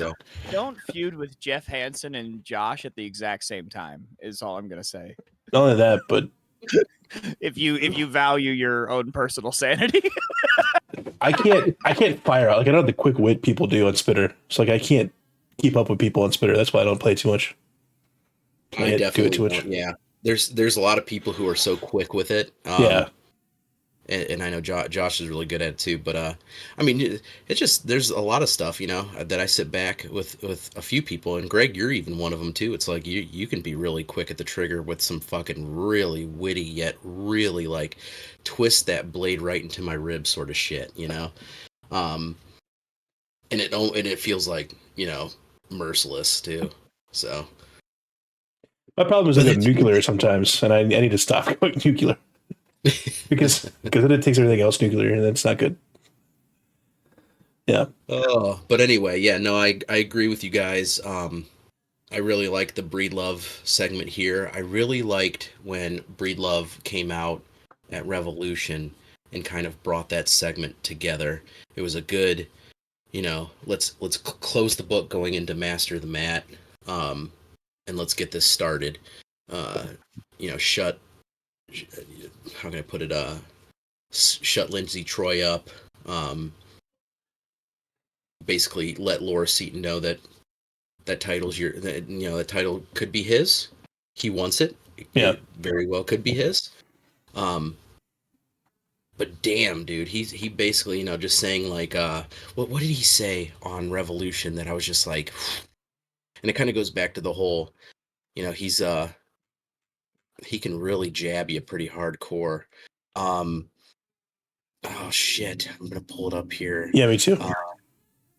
I liked Next World Champion out. Like, what a fucking mic drop. Next World Champion out. Deuces. Basically just saying that, you know, he could easily just win that match by defeating Lindsay Troy too, you know, it's like, and become the world champion that way, which would be satisfactory. You know, you get the little hints of past Breedlove in the tone of that segment, you know, and just how fucking sharp cutting he can be. But yeah, some notes about this one that are positive, very positive. So a couple of shows ago, when one of the shows we did, one of the shoot casts we did, where there was something I wanted to say and I just decided not to. But I don't remember exactly what we were talking about, but I was noticing a few segments that I just felt were running really long. Mm-hmm. Just like getting really wordy, and just like I feel like everything that needed to be said had been said, but they just kept going. This segment had 3 fucking people, 2 entrances, and it flew by. Yeah, it really did. Good on Doob. Good on, who handles Lindsay Troy again? I'm sorry, I don't. LT. Lindsay. That's LT. Okay, that's a character I'm not as familiar with. That makes sense now. I now know what LT stands for. Got it. That helps. Okay, but man, so to Doob, LT, and Josh, this segment had 3 people, all of which I know can go like are capable of like saying a lot, and it's very good. Had again 2 entrances, and flew by. Like, what an amazing thing. Like, it's called 5 minutes of FaceTime. Like, wow. How much was packed into this segment in like no fucking time whatsoever. Like, hot damn, that's why that's the main event scene. Like, fuck. Good fucking job. Take note. I also love that Josh had the link to what he had previously said on the previous show built into. I made a note of that. I was like, "Oh, look at him! Yeah, look at him! He does it a lot too." Go to that. That's funny. I love stuff like that. Yeah. There's a question for you. Oh, it's Eric. We heels though. Talk about Swarm. Yeah. I'm just answering. Yeah. I appreciate that you like their color scheme, but I know that we keep getting, we keep getting reacted to. I keep getting reacted to like we're heels. Who? Everything we've done is like nice and respectful. I don't know. Maybe you're overthinking it. We helped CK Butcher from his fucking panic attack. You're welcome. Thank you. Just eccentric. Yep, that's it. They're so I'm mad. That's right. Yeah. Yeah. Well, to finish off Ruination real quick, we have the Madison Seton Alex Kincaid match, which again, Madison all the way, baby, loses. Is this? I love RNG. I love RNG so much. Where you don't know what's coming. Yeah. Kincaid is deceptively vicious. Deceptively vicious, like, build. It's been crazy watching Alexander Kincaid since Tony's been back.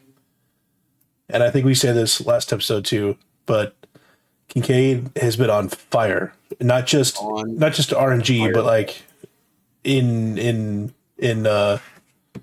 like segments and role plays and stuff like that. He's on the top of his game. And you know what's great about that, saying that though too, is that we always laughed at the whole I don't like the promo, but here's 1,700 words of dialogue. His additions to the shows, his dialogue was basically like to the point and not as long. It was great. It was perfect for where he's heading. So another thing that maybe on Revolution 2 or whatever, where he's talking like Dan Stein shows up, and Kincaid goes on this diatribe about how like I want to beat this guy, blah blah blah blah blah blah, and Dan's like, "See, I told you, I didn't have to say anything." Like all he needed was a little encouragement. That's all he needed. Where's my $5? Yeah. So Yeah, I also no. love that Dan and Trey are walking on the background. Like that's funny to me. It's because like they have a history of hating each other. Not hating each other, but Dan's always been jealous that he never got a win over Trey. So Yeah, I was fearing whether or not if I actually won against Burkhalter facing Madison, who is just on the up and up, but Kincaid as well. Both Fire Pro builds are ridiculous. My Fire Pro build is really kind of, I feel like it's kind of more old schooly in a sense, but with a little bit of evolution there. yep. I But dig it. having to face one of these two was a fear, definitely. And guess what? You have to. Yes, I did. Yeah. And that one is Kincaid, of course. So congratulations to Kincaid for making it to the semifinals. And And what now a fucking match that was! it was great, man. Holy shit! Yeah. The amount of 2.9s. Just back to I back to didn't back to back. expect it to be, and like I don't know. I don't expect my build to ever be, and this is nothing against Eddie or anything like that. It's like, I just don't expect it to be that. I'm not very good at building wrestlers on Fire Pro, or I guess just helping out in building one of my wrestlers. So to see that was a surprise. Even I mean, you look at Chad Kyle basically gave me the old ball grip in an Yeah. exhibition match, and I tapped out. So it kind All of hurts. tapped out to a good ball grip. Yeah, I mean he's pretty good at it. So, but no, it was a good match. That Seton Kincaid match was good. Really, both of those builds have really good matches. Yeah. So it's not. I mean, it's just a good booking all around. Goes back to what we were saying about this whole Master of the Mat tournament. It's been very, very good. Very, very good. It's been fun to Chelsea, what? she's asking I mean, I know what it means. Your age, sex, and location. I know what it means, but Oh, good lord. Chelsea said something super funny earlier that we kind of glossed Oh over. yeah. She said, "I want to be a good spitter," and then why do my comments sound so dirty? Yeah. Because that's how the AI was programmed, I guess. So, did we miss anything from Revolution? I don't think so. I think we're good. Yeah. No. Let's talk real quick before we move on. And I know we probably have to wrap this up here soon. Can we talk about the official Seton Slayer T-shirt? Yeah, dude, that's a good take too, with the pancakes and then the That was funny. Arial Wear text. it loud, Yeah, wear it proud, and let everyone know you're ready for some pancakes. Yeah, actually, I love Greg, where are you at as far as needing to wrap up? We probably got another. I mean, I could probably go till the next hour, top of the hour. Okay. Oh, Yeah. wow. Okay. Let's go. Well, then we already talked about the opening of Revolution. Yep. Which brings us into the Sin City bout. I'm so glad that that Jay did that segment with Jester Smiles, because Josh Kane is rocking the purple and the green. Oh yeah, good point. That's dope. I'm a fucking trendsetter, baby. Yeah, you are. I dig it. So how did this? These are actually all really good builds. Like every single person in the Sin City showdown is like a really distinct, interesting looking build. Yes. I forgot that SGDR was a masked character. I think that was pretty sweet. Yeah, Solar Game of Death Ray, baby. Yeah.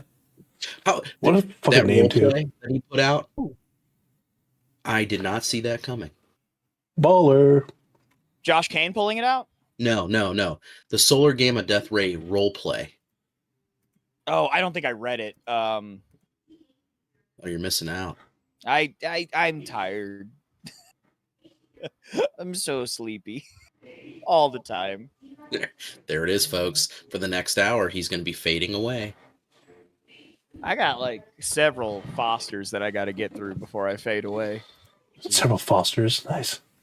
Australian for beer. Australian for beer. Also, I just saw Flaco Cortez do like a running Liger bomb, which makes me having a Locust finisher be a power bomb into like a GTS feel not as bad. Yeah. I think the stomps into the triangle hold is the most amazing finisher. I think I've been accused of choosing moves that are just powerful, and I really don't. I just choose moves that I think look cool and also fit what I'm trying to do with Cicada. Yeah. And that was when I saw that move, I was like, one, that's the most nastiest shit I've ever seen. And two, yes, please. Yeah. No, I didn't even know. I don't even know how the settings work on these moves. I just chose it. Yeah. So big win for Josh Kane. That's super awesome. I'm so happy to have Jay back. Me too. Jay is one of 3 people in this game I've met in person, and she's delightful. 2 of the 3 people I've met in person in this game are delightful, and 1 I would rather not talk about. All right. I appreciate that. That makes me happy because I'm not the one that you wouldn't talk about, so that's good. No, man, Jay's additions to just about everything that she's put herself into has made it better, in my opinion. Yeah. So. Yeah. Jay's fun to work with. Everyone go hit up Bug Jay about working a promo or working like just some kind of character development with thing because she's fun. I love fun. Fun's fun. He loves fun. Yeah. Speaking of fun, the next segment after that is Theaters of War with Miranda DC talking about kind of continuing her last promo. I think here. Oh, no. Sorry. I read this like twice because it's so good. So it was in my mind as if it was on Ruination. Anyways, so a really good promo here from Miranda DC talking about how Hex wants to turn this into like a war zone, like an actual war zone. Well, she's not about that. She just wants to make about wrestling again. So I think this is a dope kind of segment that's a little bit different than what's going on right now. What does that mean? I have feelings about this, but I want to hear what Ben says first. I want to hear what you say. Oh, damn it. All right, fine. I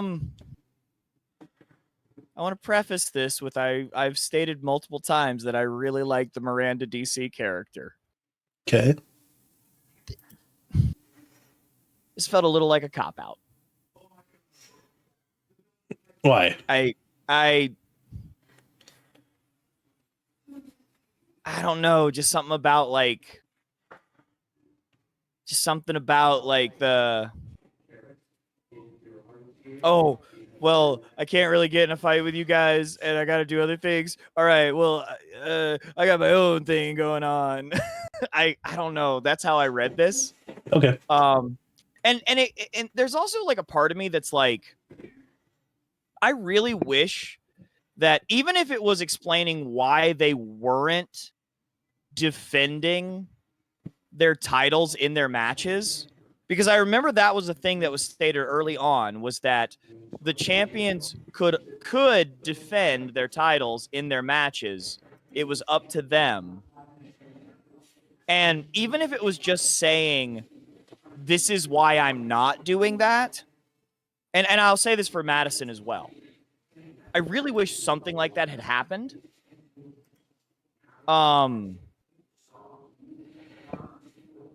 So there's a part of this that to me just feels like it's not poorly written. I just think with the way everything went down, it just feels like trying to save face after really kind of not succeeding at something.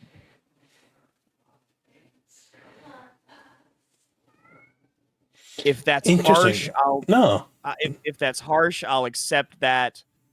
I mean, that could be good feedback. That's how I read it. I think it's good feedback, but it's me. So yeah, I agree. Yeah, I agree. It's good feedback, and I'm glad that I had you go before me because You're gonna be the hated one. no, not me. Because I Yeah. just thought this was poorly written trash.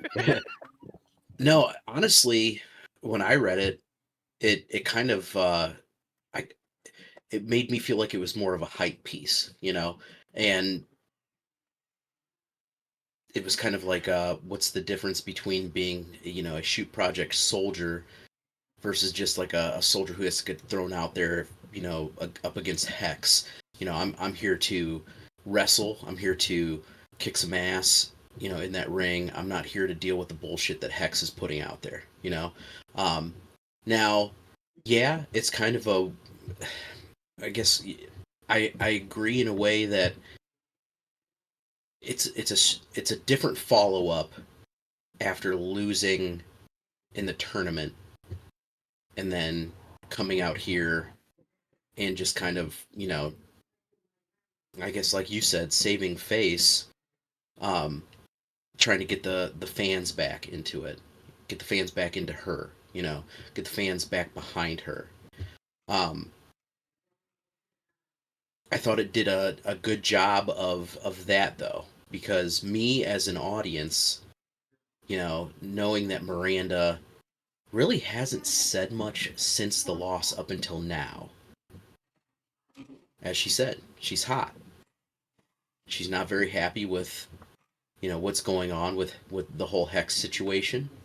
And I'm sure that there's plenty more that Miranda could probably say, especially with Miranda DC's story leading up to this point. But it's more of a it's focused, you know. She's she's got some, you know, something else to look forward to. She's got a title to defend, and that's basically it. I mean, I definitely get where you're coming from, Eric, because you kind of feel the same way, but at the same time, I'm looking more for how is she going to save face since she did take the big L, you know? So, It, and this Josh, it wasn't bad at that, you know? Josh pointed out a good thing too. He said it's entirely possible they didn't know that was said because of where it may have been said.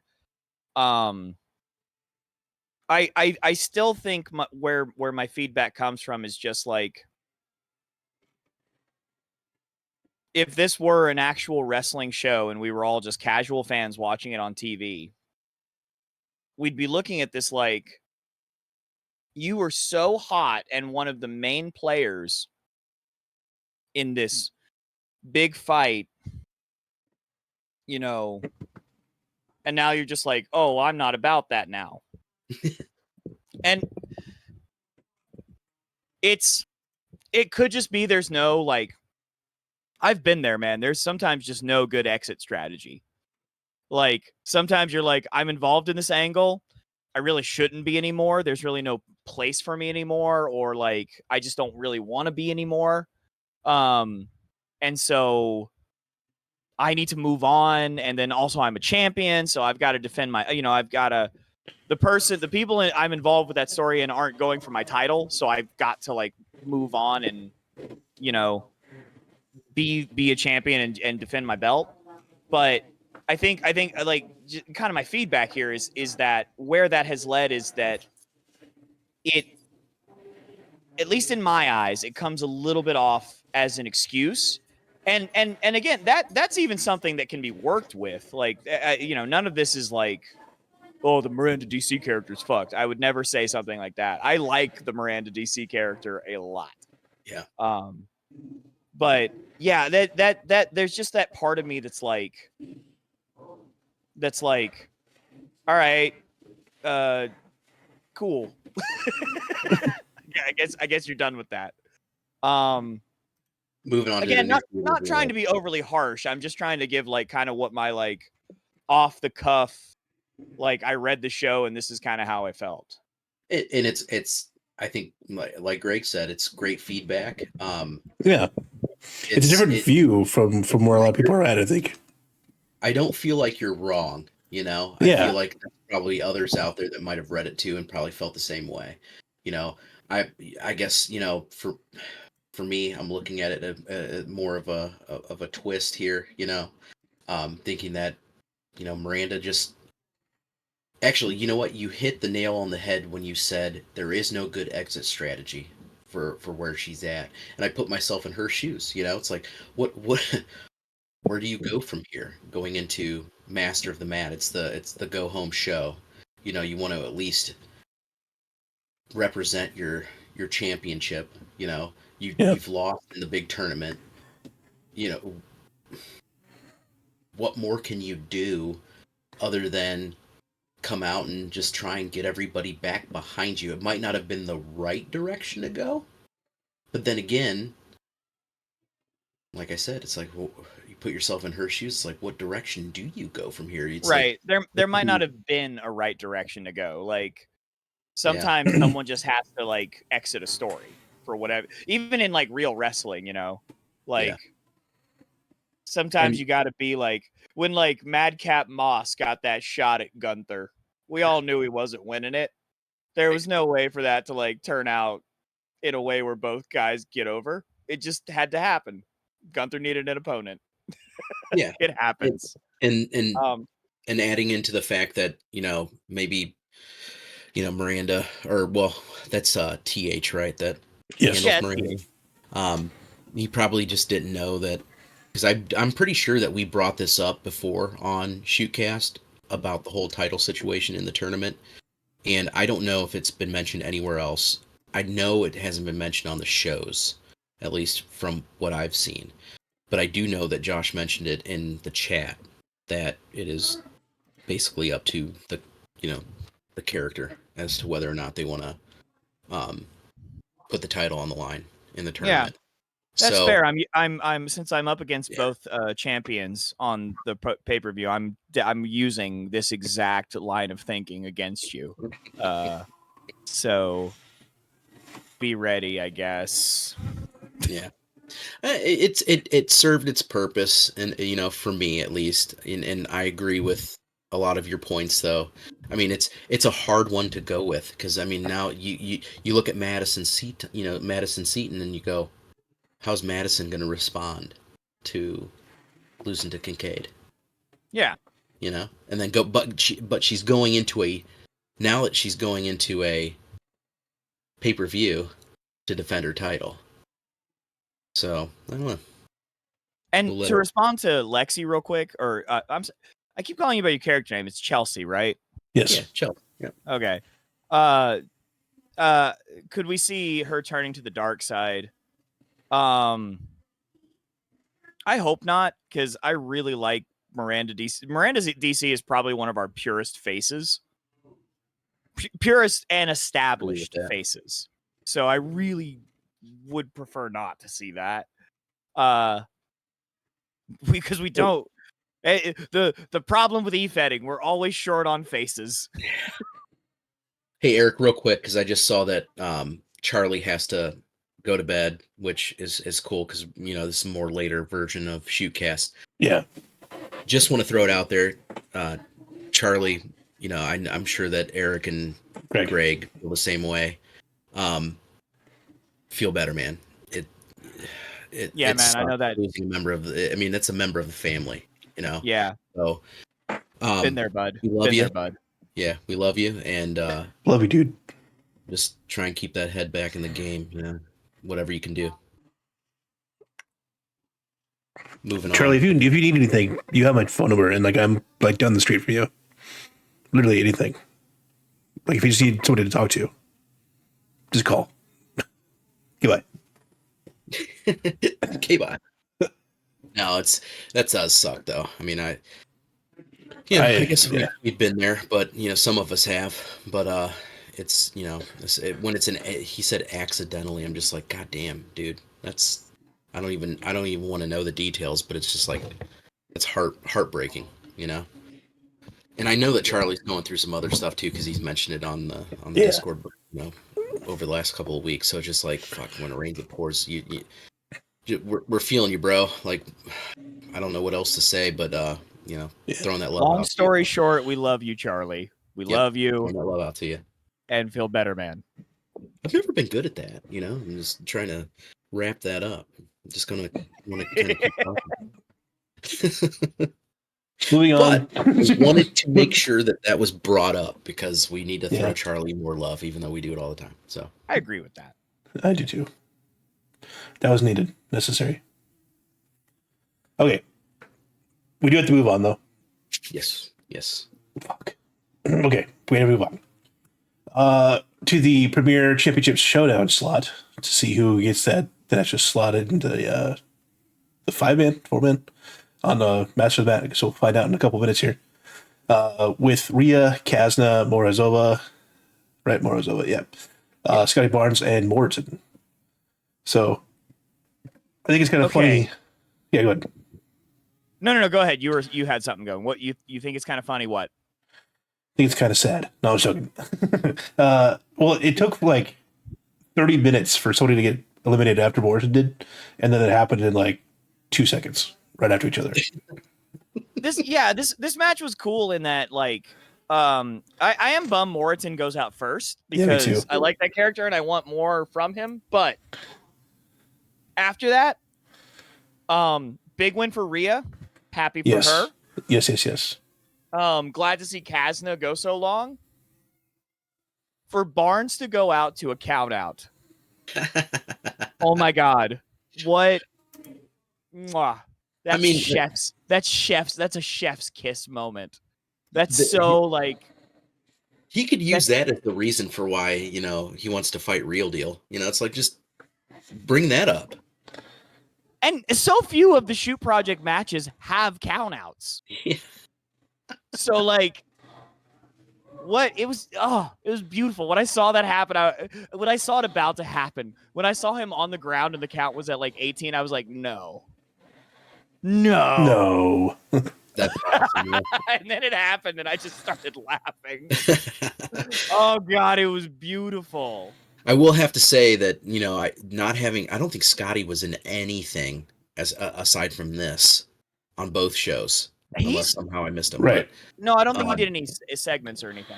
Yeah, but it's like just to be out there after seeing a lot of the story progress, and then all of a sudden, boom, he's in this match, and he's eliminated via countout is hilarious. Also, hey, everyone, reach out to new people and do segments with them. It's hard, like, when you don't know everyone, to like hit up people, and it's hard for them to just be like, how do I do a segment? I don't know. Hit up people, reach out to them, do random fucking shit with people. I feel like Kazna doesn't get enough love for the amount of when she does post a role play. Those role plays are amazing. Yeah, that person is just a good writer. For sure. Yeah, reach out to these people, do work with them. Stop being. I know we do a weird internet hobby, so we're all like weirdly antisocial and shit. But fuck, hit up people, do segments. I'm glad you mentioned that, though, because I've been thinking about that, for the future. It's like looking at some of these folks who have been coming in, who would be up next, as far as wanting to work with. I mean, I've got a checklist, right, in my head. I've never worked with Josh. I've never worked with you, Eric. Well, aside from one segment. But which I mean, there's good. Damn right. But there's new talent in this Fed that do really good work, and I actually, good is not a word to use. Great work, as far as world building, storytelling. They get it. I think there's a lot of positive vibes that are building these people. Definitely, I guess add some more flavor by reaching out, and I am going to do that. I kind of want to make a new character, and kind of try that out. Saying like one of the hard when you're new to a Fed, and especially when you're like Marlo, who does Barnes, he does a great job. He's active on like the Discord, and like he's he's doing what he needs to do to be like active, but like when you're new, it's you don't know how the formatting works. You don't know how different things work. Like, yes, there's the primer and stuff, but there's a lot of information on the Discord and on the shoot site. It can be hard to navigate, and one of the best ways to learn is to you know, work with someone who knows. But like, Yeah. you know, it's hard to just ask all these people you don't know, and especially someone like Marlo, who, by the way, that guy's so much fun to work with. Everyone work with him. Go do stuff with him. He's really fun to work with. But like, reach out to people, like just hit people up and be like, hey, you want to like do a little thing? It doesn't have to be a feud. You don't have to do a whole thing. You can just have your characters like meet in the back and talk a little shit or whatever. But like, just do little things to help acclimate these new people, because like, it can feel weird, especially in this Fire Pro era where like you can get fucked consistently in the just like like a D&D game. You just get bad rolls. Mhm. And then like it just feels like you're riding into a chasm, where like I write these promos and I'm doing this stuff, but nothing's happening, and my character doesn't really have a story, and blah blah blah. Veteran people, reach out, work with people. Do fucking do your job anyway. Oh, I'm no. just saying, and it's fun. It's good for you too, because you get fun things. Yeah. Grease the wheel a little bit. That's how we keep people around. We've got a lot of new people. We've got a lot of new talent, and it's awesome. Let's keep them around. Yeah, I don't agree. You know, they say in the business, well, outside of wrestling, you know, and some businesses, you know, hire 3, you tend to only keep 1. It looks like a lot of these folks are sticking around, and I think a lot of it is just the atmosphere. Yeah, it's a lot of fun right now. So these folks all want to have fun. You know, there's Solar Gamma Death Ray. There's Conway. He's back. Kazna. You've got Morozova. And also new people, don't be afraid to like reach out to not only veteran people, but if you see someone else who's new and you're just like, well, both of us don't really have a lot going on. Hell yeah. Talk to each other. Probably could put on a phenomenal feud. Stop being antisocial. Stop it. They'll be all right. They'll be all right. Or do what we want. I know with and Josh is like super approachable. I know that can be like, I know he's the boss, and like that can be scary, but Josh will literally make a character for you to feud with if he has to. Yeah. That's funny because yes it is. I am hoping for an impromptu match at Master of the Mat, Real Deal versus the Stret fighter, Scotty Barnes. That's what I'm hoping for. I want a year-long blood feud. What a king move, by the way. And the way he's just owned it. What if I'm gonna stop praising Marlo. Marlo's wonderful. He's great. Love that guy. Yes. I love to work with him. Speaking of things I love this continuation of the Moritz and Kincaid feud. I love that that's continuing, even though, you know, it's kind of weird because I know like Kincaid could, you know, win all of Master of the Mat at this point. But like, I love that Moritz still going for it. I love that Kincaid is selling Moritz.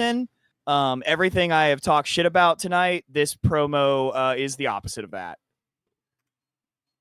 Genghis and Yalalt, he gets it. He gets it. 2 shows in a row that Moriton gets somebody with it. A stiff Sell one. the move. You got to sell the move. Yes. Who's Ducky? Ducky is my friend from GTRP. I posted in our little chat, and I guess Ducky showed up, so I really appreciate that. Hell yeah. Kelly. Hi, Ducky. Mimi Vita is Kelly. Ducky. It's Kelly. Yeah, it's Kelly. Ducky, for you, since you're brand new here, this is Shoot Project, which is a text-based role-playing as professional wrestlers. It's called eFetting. If you want to take a look more, here's a website. And if you want to join the Discord, there's a Discord. There it is. Jump right on in. Jump right on in, man. Yeah. Let Kelly specifically say that Josh is great.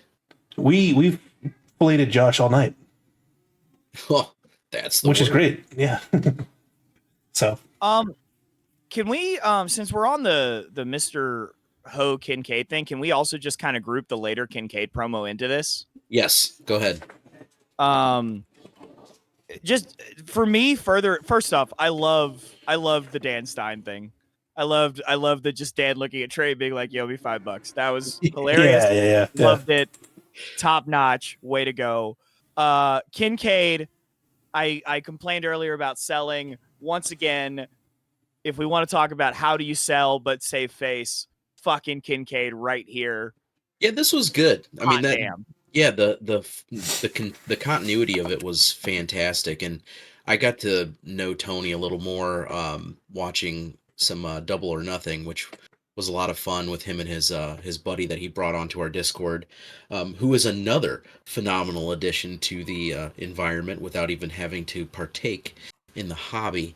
But Tony does just great work, and really, he's almost as verbose in person as he is as his character. So I told him that he needs to eventually be a guest on our show. So, on Greg's show, or on it's our show. Don't say it's my show. It's our show. I'm not even doing anything. Not even contributing to the show right now. On Shoot's show, because it's our show. The whole Fed is the shoot cast. But right. I told Tony he needs to be a part of it. I mean, it's just, I think he's great at speaking even in person. He has no he doesn't fear anything there. And he was a lot of fun when we were just kind of chilling in the Discord watching that. So, but overall, as far as Kincaid goes as a character, this really just all summed it up. And honestly, I kind of wish that I would have known that Kincaid was going to be going into our match, I guess, slightly hurt. Because I could have maybe sold that a little more. But at the same time, it kind of is like, damn it. Yeah. We had such a great match, but yet apparently he was, he could have been operating somewhat injured, which kind of sucks. Yeah. 10-foot rubber ducky just asked, so is this AI controlled? And Daniel said the matches are yes. So basically what it is the matches are RNG. So the winners are determined by RNG, unless you have a storyline going, which both you and your opponent can agree to the storyline finish. You can also do the video game matches. You can do written matches if you want to. Because Dano just did one that was amazing for the Collins twins in Long Island Hardcore. I'm trying to think what other stuff is there that you could do. Like we run everything through Fire Pro Wrestling. So, well, not everything, because some matches are written, but the matches are mostly through Fire Pro, and so for the most part they are random. There's no way to guess how they're going to end, unless you have something very specific and you talk to. Excuse me, I drink when I do these, so I get burpy.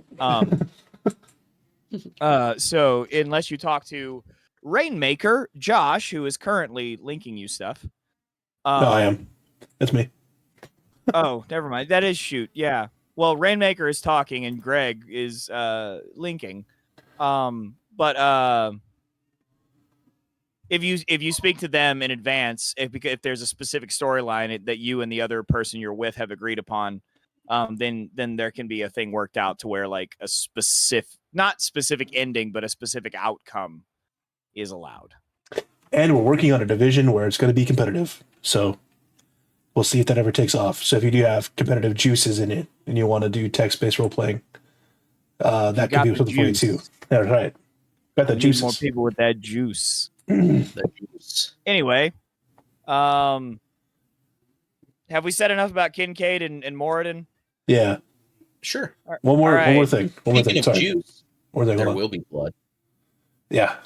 Dougie, are you interested in finding out more? I'll get to you after the show. It's got the juice. I'm definitely excited about the fact that you're even here and asking questions. So if you want to hear more, let me know. If you like wrestling, if you're into that kind of shit, let me know. Anyways, okay. Yes, there will be blood. Go on. 10-4 Rubba Ducky. 10-4. All right. There will be blood. Arthur Pleasant. What do you think, Eric? He's kind of mocking you guys, you know? I'm mad. Yeah, I figured. This was I wrote this at 11 p.m. and MJ was drunk at 2 a.m. when he added his part the night before the show. Because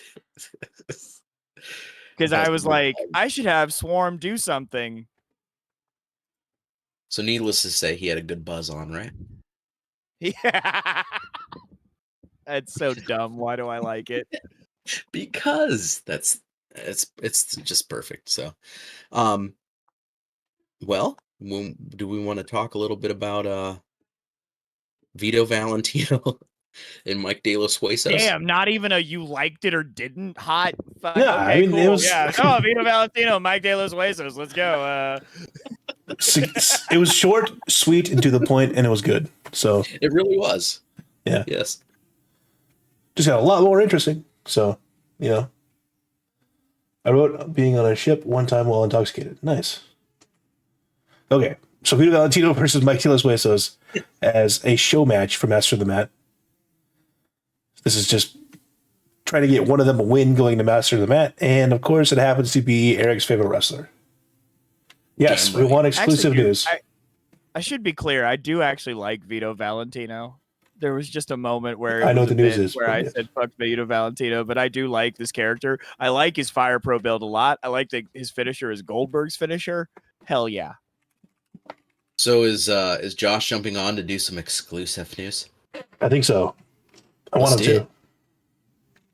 I'm hoping it's that. Oh, he may not be at his desk. I have like high hopes for this, and It's pretty cool if it's what I think it is. I'm hoping. Yes. Is it Swarm is fired? Because it could just be that. No, Could it's just be not that. Oh, speaking of that segment with the Devil's Advocates, Swarm is fired. I've never liked Eric. While we're waiting for Josh, I also want to say Look at this in the corner. Look at Scotty Barnes get counted out. What? Yeah.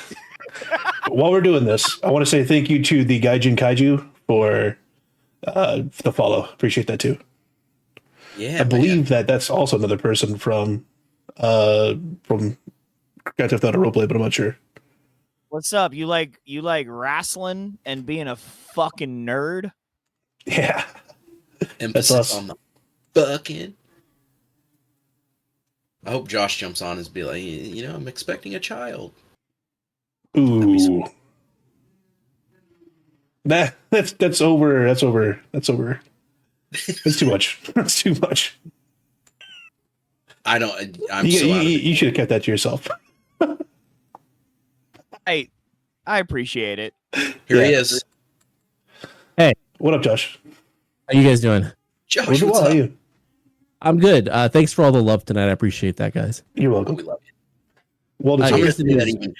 I'm gonna emphasize the love because I might have just said something that I didn't realize. We were gonna let it slide. We were not gonna bring it up. What did he say? I mean, I'll go back and listen, I guess. But what did he say? Yeah, I mean, I'll just say it because I put my foot in my mouth and I wow. wasn't thinking, but I was like, oh, he's got exclusive news. Maybe he'll say that he's expecting a child, and I didn't think that went through. I apologize. I'm really good at that. You know that by now. So Yeah. he's like, yeah. Yeah. But anyway, what's the You exclusive You news? just missed a word. He's expecting a child servant There we go. Oh, yeah. Okay. in the There mail. we go. All right. Thank you, all right. Eric. I think that's weirder, but we'll just go with it for now. I can always make it weirder. That's probably I believe that. I believe that to be true. One talent. So the news is that it is what Greg's alluded to that he knows about. Cool. We just kind of had a random conversation tonight, and we're gonna move Shoot HQ to New Orleans and build and have an epicenter there. Whoa. We'll Nice. We'll keep the Vegas epicenter, but like more world building-y type stuff. But yeah, Are we gonna And the run re- like? Are we gonna run like shows differently, like Ruination in one and Revolution in another? I don't know. I haven't gotten that far. Yep. Like it seriously just materialized tonight, and Greg was like, "Why?" And I'm like, "Because I vibe with the culture more." So you know, it's just one of those random like harebrained ideas. They didn't stop me. No, Damn, there's no stopping that one. Josh Payne just got a house. I mean, Poor guy. he makes enough money that he can deal with it, I guess. You can fly back and forth.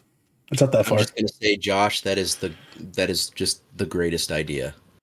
I love New Orleans culture. I love the music Jazz. stuff around there. Yeah. I think Marlo's going to be real happy with it. So much jazz. Yeah. And it'll be a fun change of pace. We've been in Las Vegas for like 20 years, it feels like. So, it's something a little different. I like it.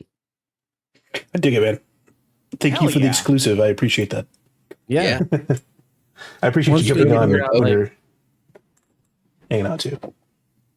Yeah, man. Once we figure out details and stuff like that, I'll post something like more official. But we just, like I said, it just happened tonight. So We're gonna throw some beads out for Mardi Gras. hell yeah. Yeah. Shoot Project Beats. Nice. Oh man, I wish Dan was still wrestling.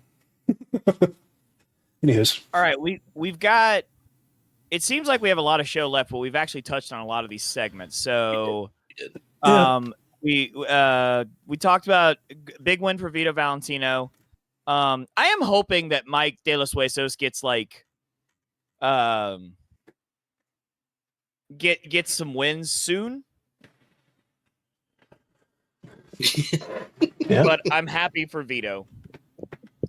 I was in Trader Joe's today, just capitalizing off of this, and it feels like we've been a long time without having like an actual dedicated jobber to the stars. Maybe that's what Mike De Los Huesos is. Maybe, but I do think he needs. I think he needs a win. So like we gave him like a really competitive match with Breedlove when Breedlove came back, mostly so that we could do this later on, where it's like more meaningful whenever somebody beats him. Okay, that's what I thought. So Yeah, and I don't think that's not the case. I like him. I do too. I love the character, and like as soon as Eddie decides that he wants to like, play him more main that character, then you will see it. You will see Mike De Los Huesos getting a push. Like dig it. Sick tits. Happy for it. Yeah. All right, I'm gonna bounce out of here. Let you guys get back to your show. Thank you guys for having me on. Thanks, man. True Project in New Orleans, Beads, Mardi Gras, etc. Love you guys. Love you too. Yeah. Bye, Josh. That's cool. That is really cool. Thank you, That is Josh. Yes, I like Shootcast exclusives. Get one like every show, it looks like.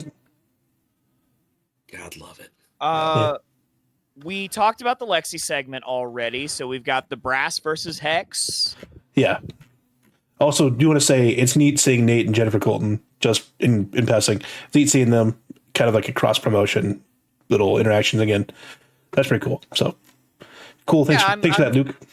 I'm happy. I'm happy he did that. I mean, that was my idea to staple things to Luke's character, so I brought him in. But yeah, thanks, Luke.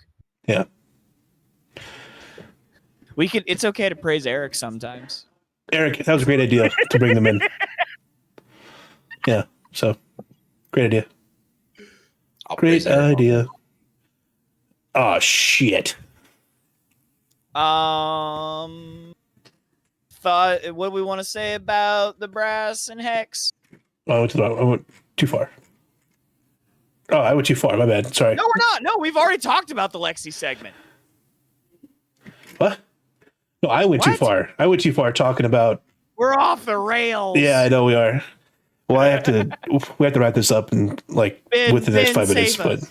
yeah. Ben, save us. Okay, so Brass versus Hex. Let's go back to it. I would love to, but I'm really just like trying to save face with Josh right now because I feel really bad. So Don't worry about it, man. I mean, I tried to stop you. I tried to stop you, but I was like, didn't mean to do that. I did not think. All right, the most Okay. important It's like thing baby about the food, Brass right? versus Hex is the Brass losing and then yeah. NC-17 shaking his groin at us and going, Yeah, I love that NC-17's in the finals for both. As we get to it. Swarm versus Devil's Advocates. Obviously, the Swarm wins this one. Oh no, they don't. Oh no, sorry, Eric. Oh no. Greg, go fuck yourself. How about you go fuck yourself? How about you go fuck yourself? I love that Locust loses again. How about it? Yeah, sad about it. Real mad. Real mad. Upset. A year in the making, and it still loses every day. Every time. Yep. Fire Pro hates me. Yeah. The next segment, you can't, you won't, nobody can. We're talking to Butcher. Butcher says, yada, yada, yada. Ultimo Muerte, hear what I said? Nobody, blah, blah, blah. Sets up the match at Match of the Mat. Yes. No. Good segment. Yeah, Glad good to segment. see some continuation with Ultimo Muerte. That's a fun feud. Good job, Ben. Good job, Greg. Thanks, man. Like I said, we're very happy and hopeful for this, for the feud that may or may not be coming. Wouldn't mind seeing this feud continue. I wouldn't mind seeing some postmaster of the mat, CK Butcher, Ultimo Muerte. Yeah. It Ultimo very well Muerte. could happen. And it might. Kincaid versus CK Butcher. We this match have is real good. Yeah. The It's fucking good. Moving on. Real We good. have- Kincaid wins. Ben's reaction is the same as mine to Devil's Advocates versus the Swarm. Yeah, cool. Move on. in my head, this should have been the finals. This should have been the finals match in my head, just because you wouldn't two both have been They on were fire since you came different back. Brackets. I They know. were on different brackets, though. Like I said, in my head, not like They in can't paper. do that. Shut up. I'm sorry, but it's true. Uh, We talked about the pancake shirt. we did talk about 5 minutes FaceTime. We talked about how Lindsay Troy, Laura Sathon, and Joshua Breedlove are who you should Next model world champion yourself out. after if you want to get a segment out that's amazing and quick. 100%. Fucking Jack Johnson gets criticaled. I'm upset about that though. I'm not. I thought that was beautiful. I I'm really sorry, wanted to see Josh. Jack I've been and- very nice to you this whole show.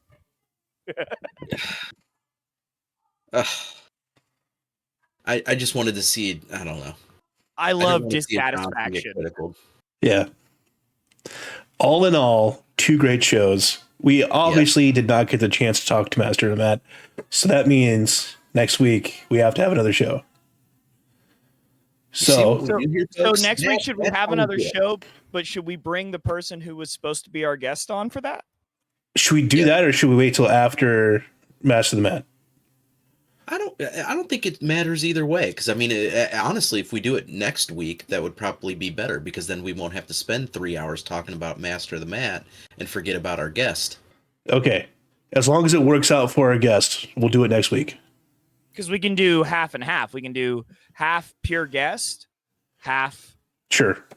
the other. Half Master of the Mat. Okay. Yeah. Okay. Yeah. And our guest is going to be the master of the mat, Tony Kincaid. What? What? No. Why not? The master of the mat. Do you know who our guest is? I don't. I don't want to know. I want to be surprised. He controls the water.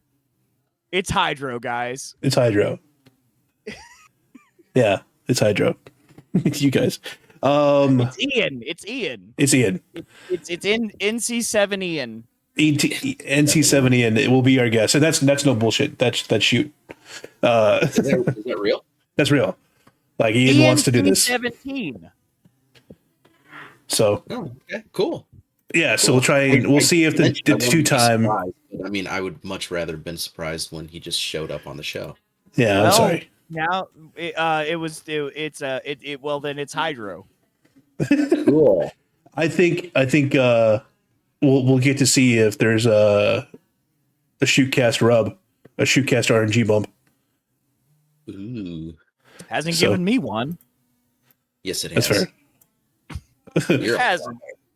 You're I a had But- 3 shots at this and I didn't get any of them. Eric, I forgot. We almost forgot. So we were at Margaritaville at that's right. Universal City Walk. Okay. Yeah. We talked about how NC-17 being the world heavyweight champion would be such a fun fucking thing if he ends up winning the tournament and then winning the championship. Do you remember what we talked about? There was more to that conversation. I mean, it was just like we talked about how there's never been somebody like as perverse and like drug riddled, even like heel scumbag Excalibur wasn't as bad as NC-17 was. You know, well, NC-17 is the cream of the obscene. Yeah, baby. like we actually probably willed this into fucking existence. Is have an NC-17 beat Jack Johnson and become to get into the finals. Well, he already beat Jack Johnson. He has to beat Tony Kincaid. Right. No, but I'm saying we willed him into the finals. Tony is the handler's name. I don't think the character's name is Tony. No, yeah. Tony is the handler. Tony's the handler. Alexander Kincaid is the wrestler. Tony Kincaid. Okay. There's Tony Canada and his wrestler is Alex Kincaid. That works. Yeah. All right. We'll figure out the date, but we'll do something next week for Master of the Mat with Ian, since Let's do it. He's going to be on both finals. Going to do double duty. Is that going to be RNG still too? Or is that going to be storyline? I guess we'll find out. No, it's probably RNG. And yeah, man, I'm excited. Master of the Mat coming up. This has been this last few months have been the biggest in shoot project I think in a long time, and it's dope that everybody's coming out and role playing and having fun with it. So I'm really excited for it, guys. It's just great to be a part of it, man. Great to be with you guys again. Good shit. I love it. And on the end of the night, we have a message deleted by a moderator. Yeah. Was that a bot troll? It was a bot troll, yeah. Saying come and get viewers. I thought we had like a racial slur or something. No, somebody come and get viewers. Wow, the best viewers, really? No, we have the best viewers. Our viewers are the best viewers. We've been at a strict 7 viewers the whole show. It's been nice. I don't know. The best viewers? They're the best viewers. We have they're good. Oh, also, did you know that our lead-in music tonight was your song? Was it really? Yeah, that's why Josh played that when Blades come out. That's why he was put. Okay, cool. I'm glad that feature works. Yeah. Yeah. And also, I'm sorry, Josh. I realized I was being like, I wasn't trying to like be like cocky and no sell like in that. I just wasn't sure what the context was. I thought he like did that whole hey, who is this? And it caught your voice and immediately pulled up something like from your that's band. what I thought happened. I thought like a part of like just our random conversation beforehand was caught, and somehow Google was like, oh yeah, that's the guy from this shitty band.